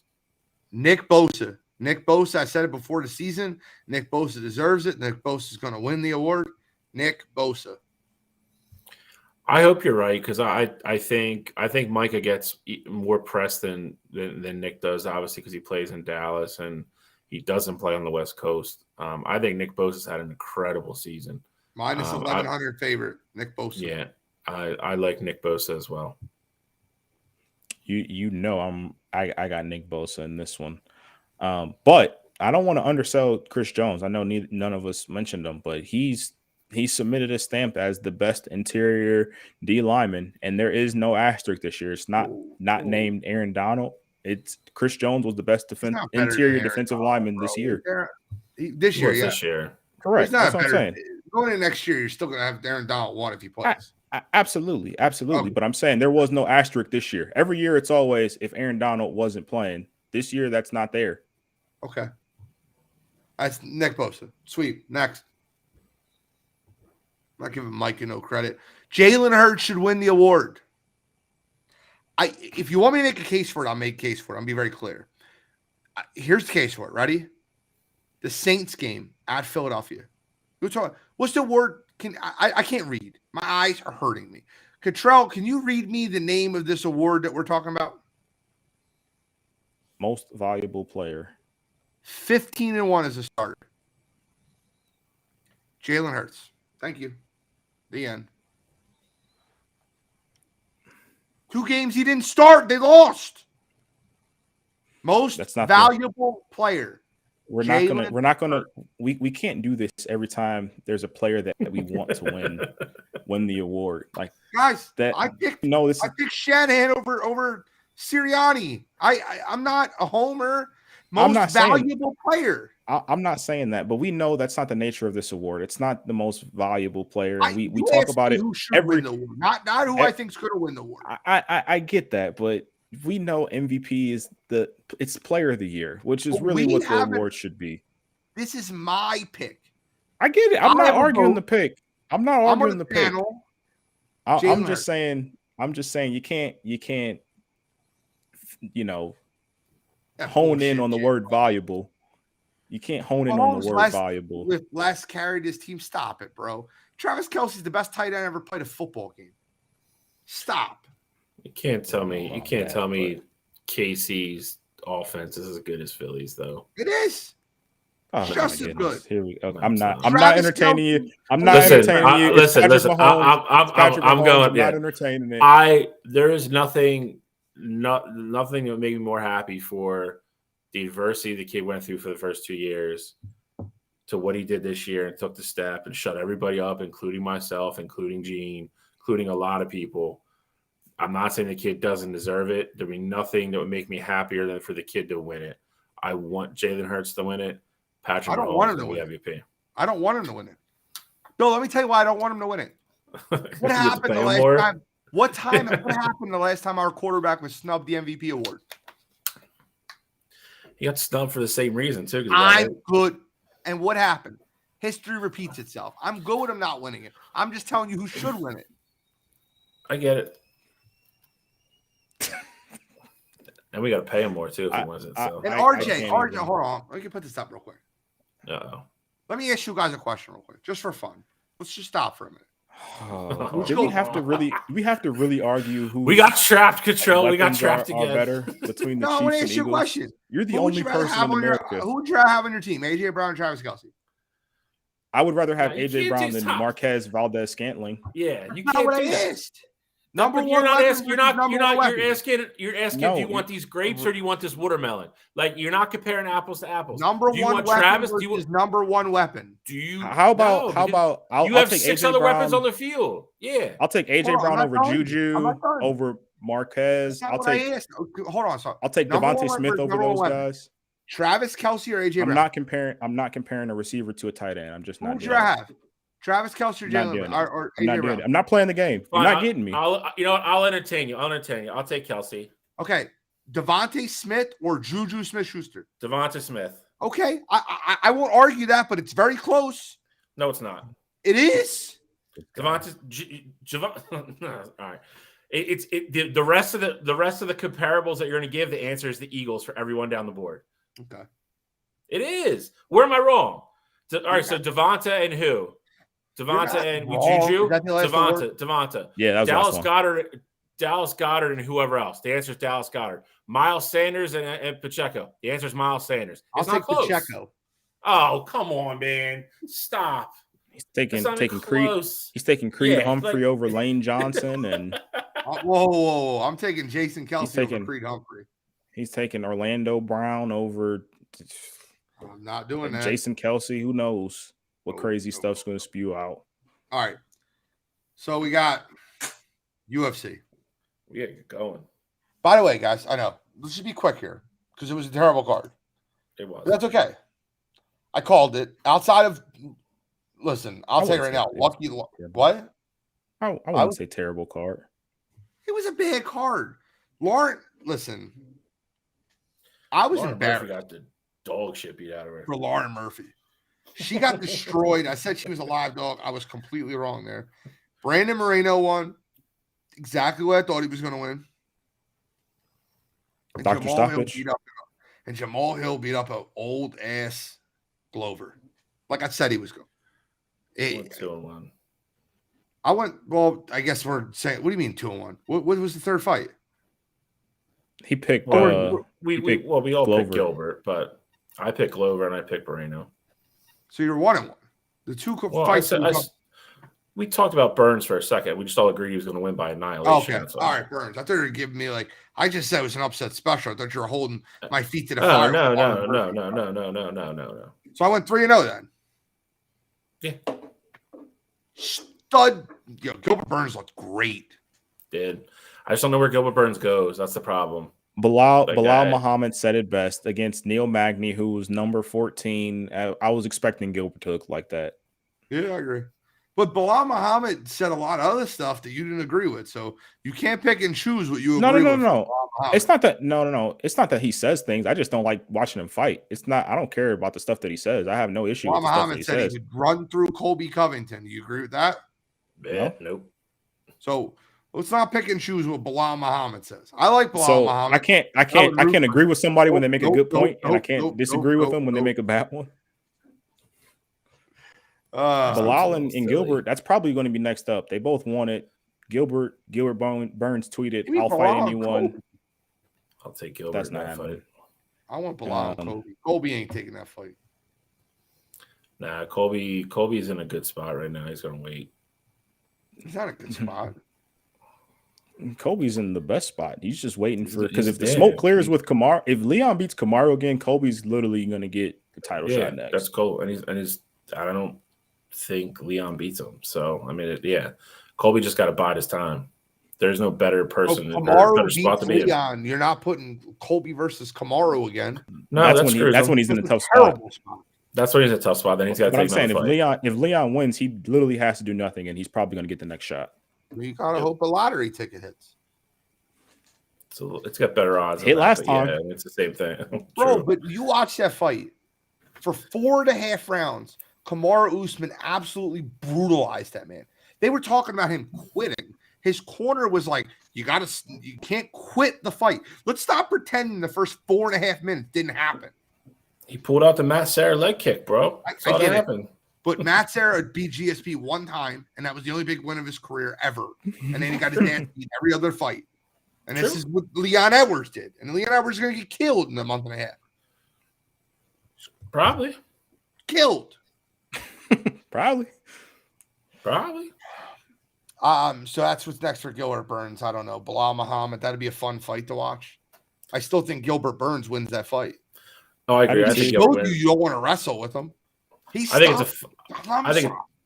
think it's a fun fight because I think the trash talking on that fight, the build up for that fight will be good. Agreed. Well, Gilbert's not a big trash talker. He's Nah, not, but but I think Bilal would try to get it out of him. Yeah, Bilal's the guy that can kind of probably get some of it out of him. Start cursing him in Portuguese and stuff. It'll be fun. And then you talk about the next fight. Like you can't.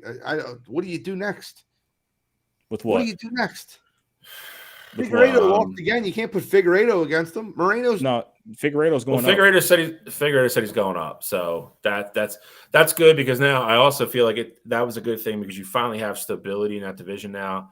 Moreno's going to be the guy, and everybody else can get in line now, and we can start having better. We can get away from that. No, it's not even a trilogy; it's a 4-fight series. You can get away with it, and everybody can stop waiting now. And it's a 4-fight series. That Moreno won 3 of them. Let's stop lying to ourselves about that. I don't disagree with you. I'm on that side with you. You agree that you think that was a draw? Who? No, Cotrelli said no. Oh no, I agree with you. I do. The first one, yeah. You thought it was a draw. I did. That should have been no worse than a split decision. I don't know how it was a draw. Okay. I mean, we got opinions. Opinions are opinions. Who's Moreno fight next? I don't even know who the next person in that division is. It's a Brazilian kid. I can't remember the kid's name, but they've been fighting each other for 6 years. They really have. Yeah, that's what I mean. They've literally. That's next up though. That was literally at the. I mean, of course, he was there in Brazil, and he was talking to. But Figueiredo's moving up to 135. Correct. Yep. So he'll fight. Aljo signed versus Cejudo. Did you see that? Just happened in April. Most likely, it's not signed yet, but that's what they're targeting. No, I think it is. I think it's done. It signed like 3 hours ago. Yeah. No, it last I saw, it said it was still targeted, and that was the updated one from a couple hours ago. I think it's done. That's more exciting to talk about. I think Cejudo versus Aljo is going to be fun.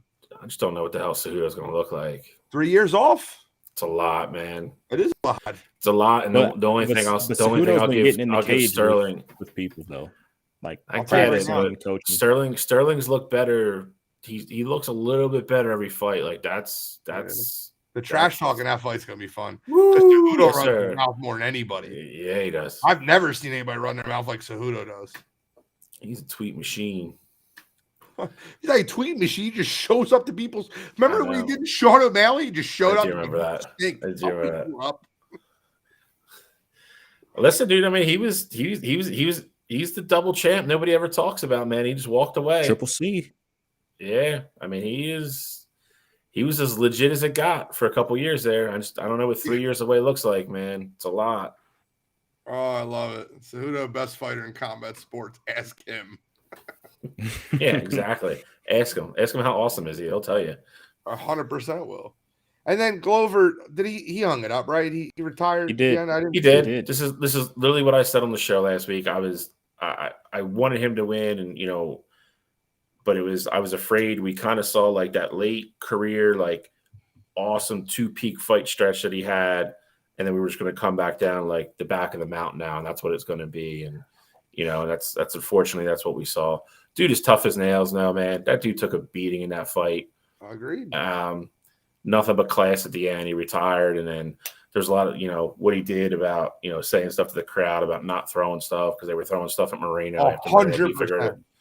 The dude is a class act. I hope Dana gives him some kind of job so he can just stay in the sport and stay around fighters. Dude is an excellent example of how you should conduct yourself as a professional fighter. That was a really good point. I'm glad you brought that up, Bill.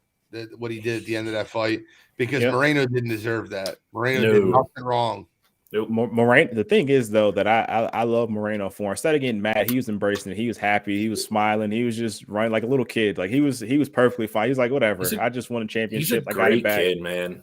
He's a great kid. Yeah, I'm not even mad about Moreno winning the belt.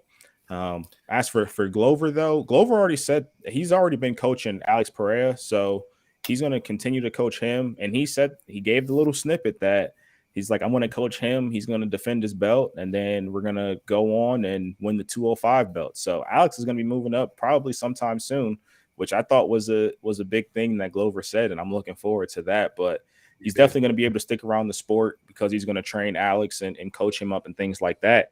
And I think that's a huge advantage for Alex because I guess my one question mark. The 205 division stinks. It's terrible. That's also true. But I was going to say, just with Alex, though, like the one question mark that I had with him was if someone drug him to the muddy waters and wanted to wrestle with him. I know he's huge, but after you get him to the ground, what kind of fighter are you? You have the kickboxing background, but how are you with your back on the mat? So I think Glover training him and coaching him up, I think that's going to be huge for him. I think Izzy's going with the rematch. I don't think it's going to matter, but him going to 205 is that is a shot of adrenaline to that division, because I think he's gonna be even bigger and stronger there, because he's not gonna have to cut as much to get there. Yeah, it'll give them another name, because Gene's right, man. This is the worst 205's ever been, and it's not relatively a close argument either. And it used to be one of the best divisions, bro. Yep. For a while it was stacked. Like everybody from like 1 to 10 was a household name in that division for a while. I'll And tell now, you what, like, it's terrible. I gotta give Cottrell's boy credit. John Jones destroyed that division. Just picked it apart. So Yuri will fight. Is that signed? Not signed, but Yuri's still hurt. So the problem is that you don't know how long Yuri's gonna. I mean, Yuri's not fighting this year, so I would imagine that Jamal Hill gets another. I'd imagine it's probably Magomed or Johnny Walker would be the two that I think. Oh my god. I mean, he just won. Paul Craig is the one guy that's beaten Jamal Hill. Like I just think that he might as well. He might as well. He said it's been horrendous for years. John Jones has been fighting washed up pride fighters for 2 decades. Stop. It's funny though. It's not accurate, but it's funny. It's funny. John Jones fought DC. Nobody's Lyoto Machida had his reign in that division. Yeah. Shogun had his reign in that division. Gustafson twice. He ruined Gustafson's career. He did. There's nobody that I can really think of. I mean, I guess you could argue probably GSP, but nobody really has ever cleaned out a division like that. Silva too, actually. Well, Anderson cleaned out 185. 100%. Yeah, he did. You're right. All right, guys. I mean, UFC talk's fun, but let's wait till we get another big card. We got some MLB, we got some NCAA, and we got to move. Got a few weeks for the next card. Yeah, a few weeks. Yeah. We'll talk about UFC again. Hall of Fame happened. One guy got in. Scott Rowland, the guy that forced his way out of Philadelphia. I'm so happy for him. Todd Helton got close. Billy Wagner got close. Andrew Jones and Gary Sheffield will never get there. Andrew Jones is tracking. I think Andrew Jones will probably get there. I don't think Sheffield's going to get there. Sheffield's got 1 year left, so he'd have to take a 20% bump. That is highly, highly unlikely. I'm not. All right, so I think I just want to take this time to tell you that Baseball Hall of Fame is broken. I really believe that. I'm not I feel like the NFL did it right. The NBA lets everybody in. Baseball lets nobody in. And then the NFL does it really good. We're gonna let you in. And they have an award every year for that many players to play Major League Baseball. For them to only have one guy coming in this year is an absolute travesty and a joke to the sport. I don't know, man. I think that the Baseball Hall of Fame is they just need new voters, man. They need to get rid of these old dogs that just have stuck in their ways. Not a fan of one guy making the Hall of Fame. Remember the Hall of Fame game used to mean something, Bill? What's it going to be this year? The Cardinals versus the Phillies? And we're just going to have Scott Rowland night? This is... I mean, listen. There's parts of there's parts of what you said that I agree with. There's parts I disagree with. I think, like you said, the NBA, that's anybody in. NHL is actually kind of difficult to get in, and the NFL has I don't say it's perfect, but NFL has a more.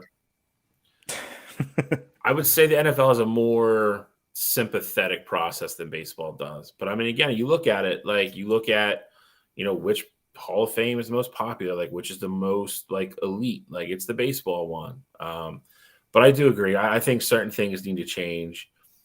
I think we're also, I think with the voters, I think you have too many super old school people that don't value the newer age players the same way or in the same mindset. And that's where we get stuck with a logjam of some of these guys.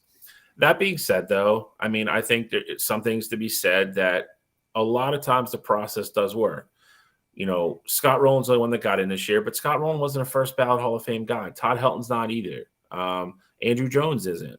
You know, and they let these guys stay on the ballot for 10 years. And again, I think you're going to see those guys get in when they should. You know, you have the whole other, you know, debacle that we're just not going to get into and debate again. But, you know, then you have the steroid thing, which they're, you know, trying to navigate their way through. And I don't think that is going to be fixed in any kind of form or fashion until a lot of these older writers, you know, unfortunately pass on and you get newer writers that have votes. But Bill pulling the control line. Just go let these old guys die. Oh, I love it. In the words of Vince Vaughn, bro, that's what old people do. They die. So listen, it's, you know, I agree, dude. It needs to be looked at, and I think a couple of things need to be changed. But, you know, overall, they get it right way more than they get it wrong. That's all I can say. I think Scott Rowland deserved to get in. I don't think it's about necessarily them getting it wrong. I think, you know, of the people that are in, and obviously you guys would know more than me, but of the people that are in, it's not like, oh, this guy didn't deserve to get in. Like that's not where I'm at with the whole process. The part that I guess dislike the most is that one, and this is going to sound horrible, especially coming from me, but I think ethics plays such a huge part. I understand you don't want scumbags in your Hall of Fame. I completely understand that. And the NFL kind of did it, you know, T.O. not being the first ballot Hall of Famer. They didn't like who he was, you know, all that stuff.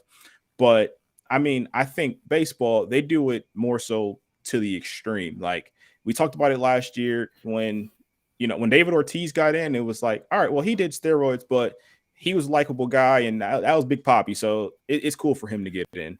And then you get other guys, and it's you get other guys, and it's like, well, he did steroids, and we didn't really like him, and so he's not getting in. So I just need more consistency, and I need more of a criteria than it just. But here's the question I'll pose to you though.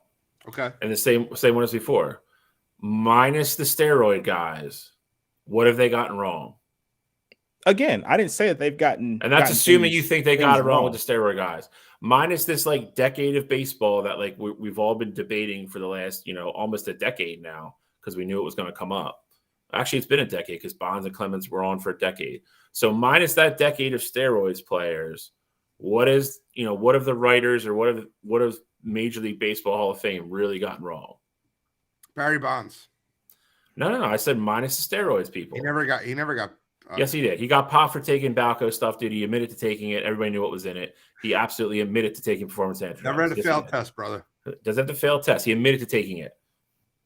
I'm kidding. I don't know, bro. I just think that every year we're talking about, like, I remember 1994 when the Phillies played the Mariners in the Hall of Fame game. You remember that year, Bill? Mm-hmm. Dude, I don't disagree with you on that point at all. Like, I get it. Like, it's just like, here's the other thing too. We've had this gap with not putting people in because, Gene, like you said, even Cottrell, like growing up, you're like, oh damn, like like Barry Bonds is going to go into the Hall of Fame one day. Roger Clemens is going to go into the Hall of Fame one day. Manny Ramirez, like all these dudes that we all grew up watching smash the ball and break records. You know, Mark McGwire, all these guys. We all assumed one day that 3 or 4 of these guys were going to go into the Hall of Fame every single year. And then it happened where they all got caught. So now you're having these years, you know, where we're not inducting anybody or we're only inducting one guy that was never connected to that. And that is where I think the magnifying glass gets put even more onto this because you're like, okay, like Gene said, like, you know, when we were younger, like the Hall of Fame game mattered. Like that was like kind of like, you know, the kickoff to like the baseball season and like, you know, you couldn't wait for it. And like the two teams played who had like guys, like the big name guys that were going in. And now it's, you know, how excited really are you getting that like the announcement last night came out and one guy got in and it was Scott Rowland who got in and was like fifth chance. So like that's the detachment that a lot of people I know in my age group and like probably even younger have, because we're having these years where we thought we were going to have these just like crazy, Hall of Fame classes, and now we're getting one guy maybe at best. I guess Currently, the other Good. I was going to say the other part, part of my issue is the whole so Todd Helton didn't get in this year, and I would assume that he's probably going to get in next year. Again, next year he's 11 votes. He was 11 votes short. The way he's trending. So in reality, and this wasn't Todd Helton's first year on the ballot, was it? No. So what is the difference from Todd Helton getting in this year versus getting in next year? Like you're going to have same writers, but now they're going to give him a vote because it's a year later. Like that part of the process, I don't like. No, either. that is, and in my opinion, that is the biggest thing that needs to change because you're allowed to vote for up to 10 people. And there's a lot of these guys that don't vote for 10. I think correct. I think if you have the honor to be able to decide about a guy's career to put him in the Hall of Fame or not, I think you have to vote for 10 guys every single year because that would eliminate a lot of this stuff. Rowland would have went in 2 years ago. Helton definitely would have went in this year. But these guys that vote for like 2 guys and then leave the rest of the ballot blank, that, in my opinion, is what needs to change. Or if you don't want to make it 10 then because then they think too many people are going to go in, okay, that's fair. But then you know what? Then you make it – then everybody's got to – then you cut the votes down to 5, but you have to vote for 5 people. Yeah. Like if that makes more sense. Yep. If you're telling me these guys are on the ballot that you're considering them, like it's not like every guy that retires from baseball gets put on the ballot. You know what I mean? Like they already like narrowed down the guys to who they think can put on the ballot. So like, is every guy that gets considered for votes a Hall of Famer? No, but they obviously didn't suck. You know what I mean? Like don't like so it's like you're talking about like the best 10 or 15 guys that retire every couple of years. You're telling me you can't vote? You can't make a compelling case for 5 of these guys that they're Hall of Famers? Like, come on, man! Like that is the disconnect, and that's the part for me that sucks. And you get guys that vote for one guy and send their ballot back. Like, come on, dude! Like, you're not taking the job and the responsibility and the power that you have seriously. Then, like, that's like when like people get upset because you're pissing on players and and you're pissing on people's careers at that point. And you're a writer, like you're not a player. Like, come on, man! Like that part for me is the part that has to change. My last, I guess, question: did Gary Sheffield ever get popped with steroids? Yes. He didn't. Well, he was in the Mitchell report. He was in the same boat as Ortiz. So he didn't necessarily pop. He never failed a test, but he was in the report as saying people either sold him things or saw him take things. Sheffield is a very interesting case for a couple of reasons. Kind of like a T.O., not the best guy, not the best teammate in the world. You can't really latch him onto one team. He played for like 10 freaking teams. Yeah. He was atrocious defensively, but a great hitter. Like you take home runs out of it. I read a bunch of articles today for guys that were like making cases. And this was blasphemous. I had to reread it because I didn't believe it when I read it. If you look at pretty much every other category across the board, he's a better hitter than Ken Griffey Jr. And it's a wild stat. And then you look it up and you read it. Runs produced, OPS, OBP, everything. This is without home runs. Home runs are the only thing Griffey dwarfs him in, and he dwarfs him by like 250. So don't get me wrong. I'm not slighting Ken Griffey Jr. before people start losing their goddamn minds. I'm losing my mind. Yeah. But everything else across the board as an overall hitter, Gary Sheffield is a better hitter. But again, you're not, it's he's one of those ones, man. He has too many negatives. Like, and again, defense shouldn't matter. I mean, Ken Griffey Jr. was, debatably the best center fielder in major leagues for 10 years. Gary Sheffield practically never played because you couldn't rely on him to catch a fly ball. So, that all matters. And it was obviously a big selling point with Scott Rowland getting in.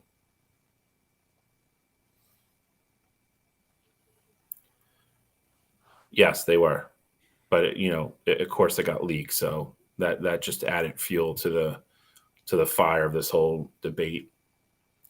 But I mean, but again, the consistency part of it is, kind of like Cottrell said. I mean, David Ortiz is in the Mitchell report. You can defend him till you're blue in the face if you want to, but he was in there and he got in. He got in first ballot. So, there's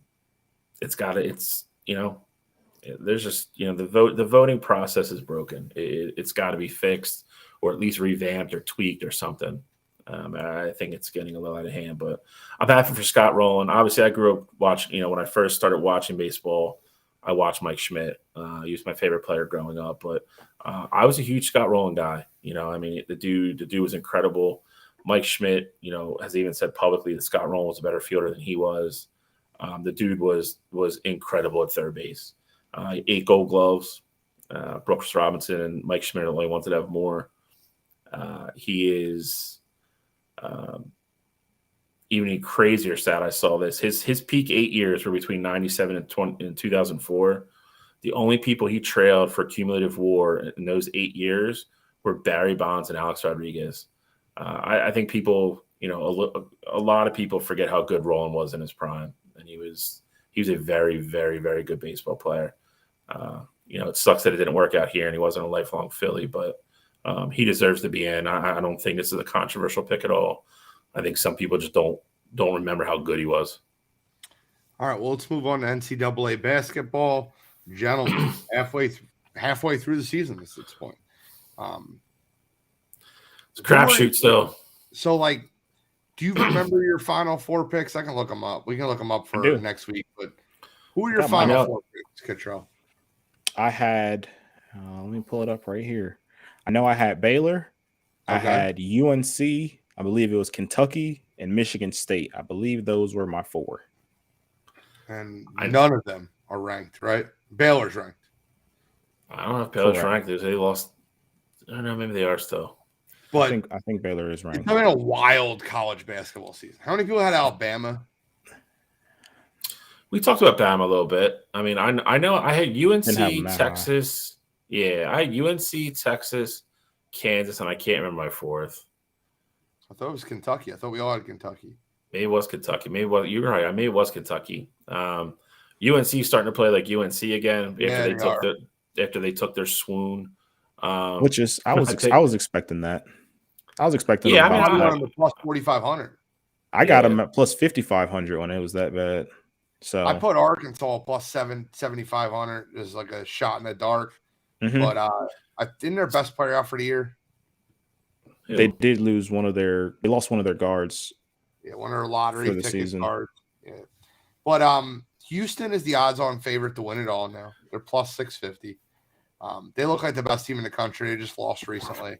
You know who looks they lost really to freaking good? Temple, bro. I know. Do you know who looks really good? And they won again tonight by 30. Who's Tennessee, that? Man. The Vols. Tennessee has been playing good basketball. They were one of my sleepers. They got great guards, man. Plus 1,500, solid odds. Purdue's plus 1,000, but no one believes that Eddie is going to be able to do it on his own. I don't think Purdue has a chance. I know Eddie's huge. I get it. But I don't think Purdue has got a snowball's chance in hell without the guard play.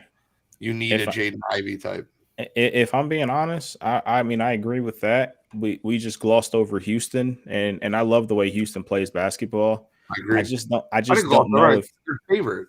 No. I know that, but I'm just saying I don't know if I believe in them to win They struggle March Madness tournament. Exactly. Yeah. That's my biggest thing. It's like we saw how long it took for Virginia, a team that's primarily focused on their defense and the low scoring games, and they win the ugly ones. We saw how long it took for them to win a national championship, and they had to have lottery picks on their team to get over that hump. So that's the one thing that cautioned me a little bit with Houston, because I mean that's how they lost to Temple. They couldn't score. So that was mind-boggling, that game. If you had to redo the Final Four halfway through the season, who would your Final Four be? Ooh. I'm just throwing a shot in the dark right now. Kansas is falling apart. I'll keep UNC. Me too. Okay, I'm with you. So Final 3. even though I we would just probably discussed go. it, it'd be really hard for me not to put Houston in there right now. I would have I still like. Alabama would be in there for me. I'll I go. like their coaching I'll staff. go. I'll go UNC, Houston, Texas. Torn between Tennessee and Alabama. I'll go Tennessee. I'll go UNC, Alabama, UNC, Alabama, Tennessee, and Houston. I didn't want to say it. I don't know if you were like stroking out or what the hell was happening there. I will. I mean, based on what I mean, if it's based on what we've seen so far, obviously, like Houston has to be up there in contention. I just don't think their level of play is going to get them. I think there's going to be one game where they struggle to score and they get bounced by a team that they're probably better than. Yeah. With that said, I would take UNC, Alabama. I probably would take UCLA with reluctancy. I just think once the tournament starts, they're gonna be fine. They're there. Yeah, they're already there, but I just think that, you know, once tourney starts, they got those guys with the experience of being in the Final Four. Like a lot of those guys were on that team, and I think they'll be fine. And then my last one probably would be Tennessee. So I go UNC, Alabama, Tennessee, and UCLA. Guys, this is gonna be a staple. NCAA basketball is gonna be a staple on the show going forward. When we have a couple more weeks of football, we'll get a little bit more NBA talk. Pitchers and catchers in a couple weeks, man. You guys ready for that? Let's go. Said today, man. I left work and it was still sunny. I'm like starting to feel like softball weather. Yeah. Just saying. Let's get into you gotta be kidding me. We had schools closed down for snow days and whatnot. So it snowed in Central PA. I mean, it snowed as close as like Allentown and stuff. Kachel, you chose to live in that hellhole, so I don't feel bad for you. Getting you got to be kidding me. Kachel starts off. I'm disappoint you guys. I don't really have anything. Nothing really got me this week. Nothing got me though. Nothing, you know, normally I'm passionate about it. Nothing really grabbed me. The Brandon Moreno thing is probably the closest one. The fans throwing stuff at him, but we already covered that, so I'm not even going to go too far into it. So I got nothing this week. By the way, AJ Brown discussed the situation, and he goes, "I'm not a diva, but I want the ball." They asked him about what Sirianni was talking to him about. He said, "They throw the ball to me 100 times. I'm going to want it 101. Me personally, I just feel like I can change the game. Getting the ball often keeps you going, keeps a rhythm. It definitely puts you in the zone. You're locked in. I want the ball." So it was about. I mean, yeah, I guess so. I mean, again, it's. I have a lot of mixed feelings about 38-7. Bro, I'm not. You know, I'm not disagreeing with you. They're So I'm just on the ground. Run the football. Why do we need to throw you the football there? It's one of those things where you want your guy to have that mentality, but like we always talk about, there's like a right way and a wrong way to do a thing. That's a conversation you have once you get off the field. Like Gene said, I think when you're up 38-7 and you came off the field because they called a play to give you a deep shot to try to give you a touchdown pass at the end of the game, and then you go decide and sulk, that's a tough one for me. I mean, that's hard for me to get behind. I don't know why wide receivers are all divas, man. Good Lord Almighty. What Kevin is mentioning is we're playing 2-on-2 at LA Fitness. I've been playing basketball again, and we were playing 2-on-2, and we ran the court for a while. I couldn't miss from three for a while, but it was fun. But Bill, you got to be kidding me! I can't believe Cottrell doesn't have one. I'm so disappointed. Up until yesterday, I didn't have one either. And then there's so many. Patrick Reed bailed me out. So Patrick Reed was on the driving range at Rory McIlroy yesterday at the golf tournament. If you're not familiar, Patrick Reed obviously went to LIV. Him and Rory and a couple other guys have been trading barbs back and forth through the press and through media and everything for a couple months now. Patrick Reed also has like a $450 million lawsuit out against the PGA Tour, and he's named players specifically in it who have commented negatively that he thinks have hurt his brand. Rory McIlroy is one of those guys, okay? They've never been tight, to say the least. Patrick Reed's original lawsuit got thrown out of court on a couple technicalities with paperwork and some other things and a couple merits. So he refiled it. When he refiled it, he had people served on Christmas Eve with the lawsuit. Rory McIlroy was on vacation at one of his vacation homes, and they tracked him down and served him, his wife, and his daughter the lawsuit at 8:30 at night on Christmas Eve. They then went over on the driving ranges, tried to talk to Rory McIlroy like nothing happened, like nothing was going on. He said he just wanted to say hi. Roy pretty much like shook his hand, gave him a dirty look, and was like, "Get the hell away from me, dude. Like, I'm not talking to you." And then Patrick Reed had the gall to be like, "Yeah, I don't know what the problem is." Like, dude, you're a moron. Like, I can't think of another American player that has been successful as Patrick Reed has been and is hated by literally American fans. The dude's been caught borderline cheating 3 times. He's constantly at battling with people.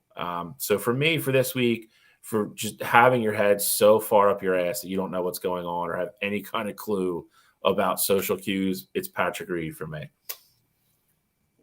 Come on, you gotta be kidding me. I had so many this week. I was going to use AJ Brown because I hate sulking, and then you guys kind of talked me out of it. Hey, I'm back on board. I'm back on board now. After that quote, I'm back on He's board. back on board. I'm not a diva, but I want the ball. You won 38-7. The running game was dominating. Like, bro, it's a playoff game. I know you're not used to them in Tennessee, but I won't. This is what I'm going to go with. Craig Carton from the Carton Show on Fox Sports. So last week they did on his show, they did a top 8 quarterbacks left in the playoffs. And he had Brock Purdy ranked number 8. Okay. Out of the 8 quarterbacks remaining. Of course, he had Daniel Jones ahead of Jalen Hurts, which caused a lot of from people. It was Purdy 8. I think it was, I'm missing somebody, but he had somebody 7, Hurts 6, Daniel Jones 5, and then usual suspects 1, 2, 3. And Trevor Lawrence might have been 7. I don't know. But that was one thing. So last week he had Jalen Hurts 6 and Daniel Jones 5 or 4. After the performance this week, Tuesday morning, he went on and did his show, and they did the rankings for the quarterbacks left in the playoffs, the top 4. Now, no one would have had an issue with these rankings if he would have went Mahomes, Burrow, Mahomes, and then Hurts, Purdy. Nobody had an issue. What Craig Carton did was decide he wanted to put some splash material so he can get talked about on shows like this and by idiots like me. And that's fine. I don't mind trashing you.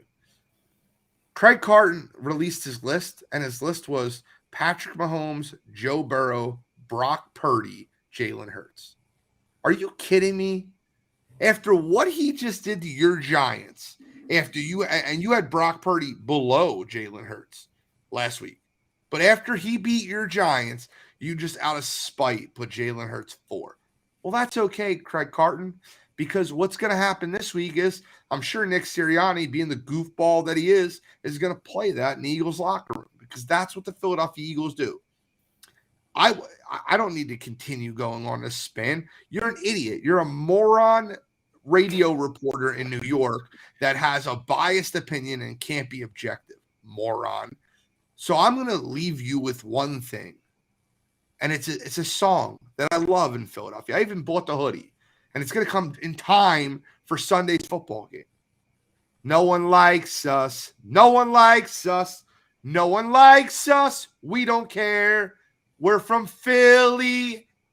Effing Philly. No one likes us. We don't care. And for that reason, Craig Carton. on, you gotta be kidding me. It's a joke. Absolute joke. We Guys. we got to get you some singing lessons, man. That's my biggest Ooh. takeaway. That's funny. Wow.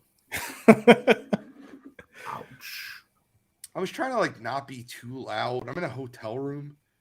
I've tried not being too loud tonight. I don't know if it's come through that way to you guys, but fun show. I mean, in Tennessee, you're like an hour behind right now. No, come on, bro. Same time. Same time. I mean, no clue. Don't you have to come down here? Or no, in Kentucky. Never mind. Same thing. Nope, not me. Yeah. So fun show. Appreciate everybody tuning in. All the people in the comments. Kevin the Troll. A lot of comments recently.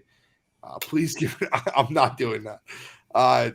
Kevin Mooney has been absolutely hilarious bagging on RJ. It's been funny, but I'm not doing that on there. It's my best friend. So, any final comments, gentlemen? I have one. Well, it's a two-part one. Okay, I was gonna say that was two. But no, I don't. I got nothing this week. Oh, Cachel's back in. U.S. international friendly. I know World Cup's over. I'm gonna go watch some what do you call it, Gene? Grass ping pong. USA versus Serbia. New coach, got a bunch of up and comers on the squad. You know, I'm gonna see what they got tonight. So, yep. I know the World Cup's over. Don't miss out. You're gonna see some good football. I don't have anything now. Just praying that Eagles win on Sunday, and then 2 weeks of hype. It's gonna be fun. I know it's a couple days late, but they listen to the show almost every week, and I would like to take time. It's a couple days late because I should have done it last week, but I don't think about like birthdays on the on the 18th for the 21st. Yep. Two of my best friends in the entire world had birthdays on the same day. My kid I grew up with, Danny Dempsey, he's been in the chat a ton. Bunky, you know who you are. My guy grew up Dolphins fan his whole life. He lives in Miami now. He's doing great. He just had a baby. Love you, kid. Happy birthday. And then one of my ride or dies. I was like the best man in his wedding. Like I said the speech for your wedding. Love you, Nick Hurtado. One of the greatest human beings you'll ever meet in your life. Like the kindest, nicest, realest person you'll ever meet. Never has a bad word to say about anybody. Nick Hurtado, I love you, brother. Danny Dempsey, I love you, brother. Appreciate everything you guys do for me and the friendships you guys bring. Happy birthday to both of you guys.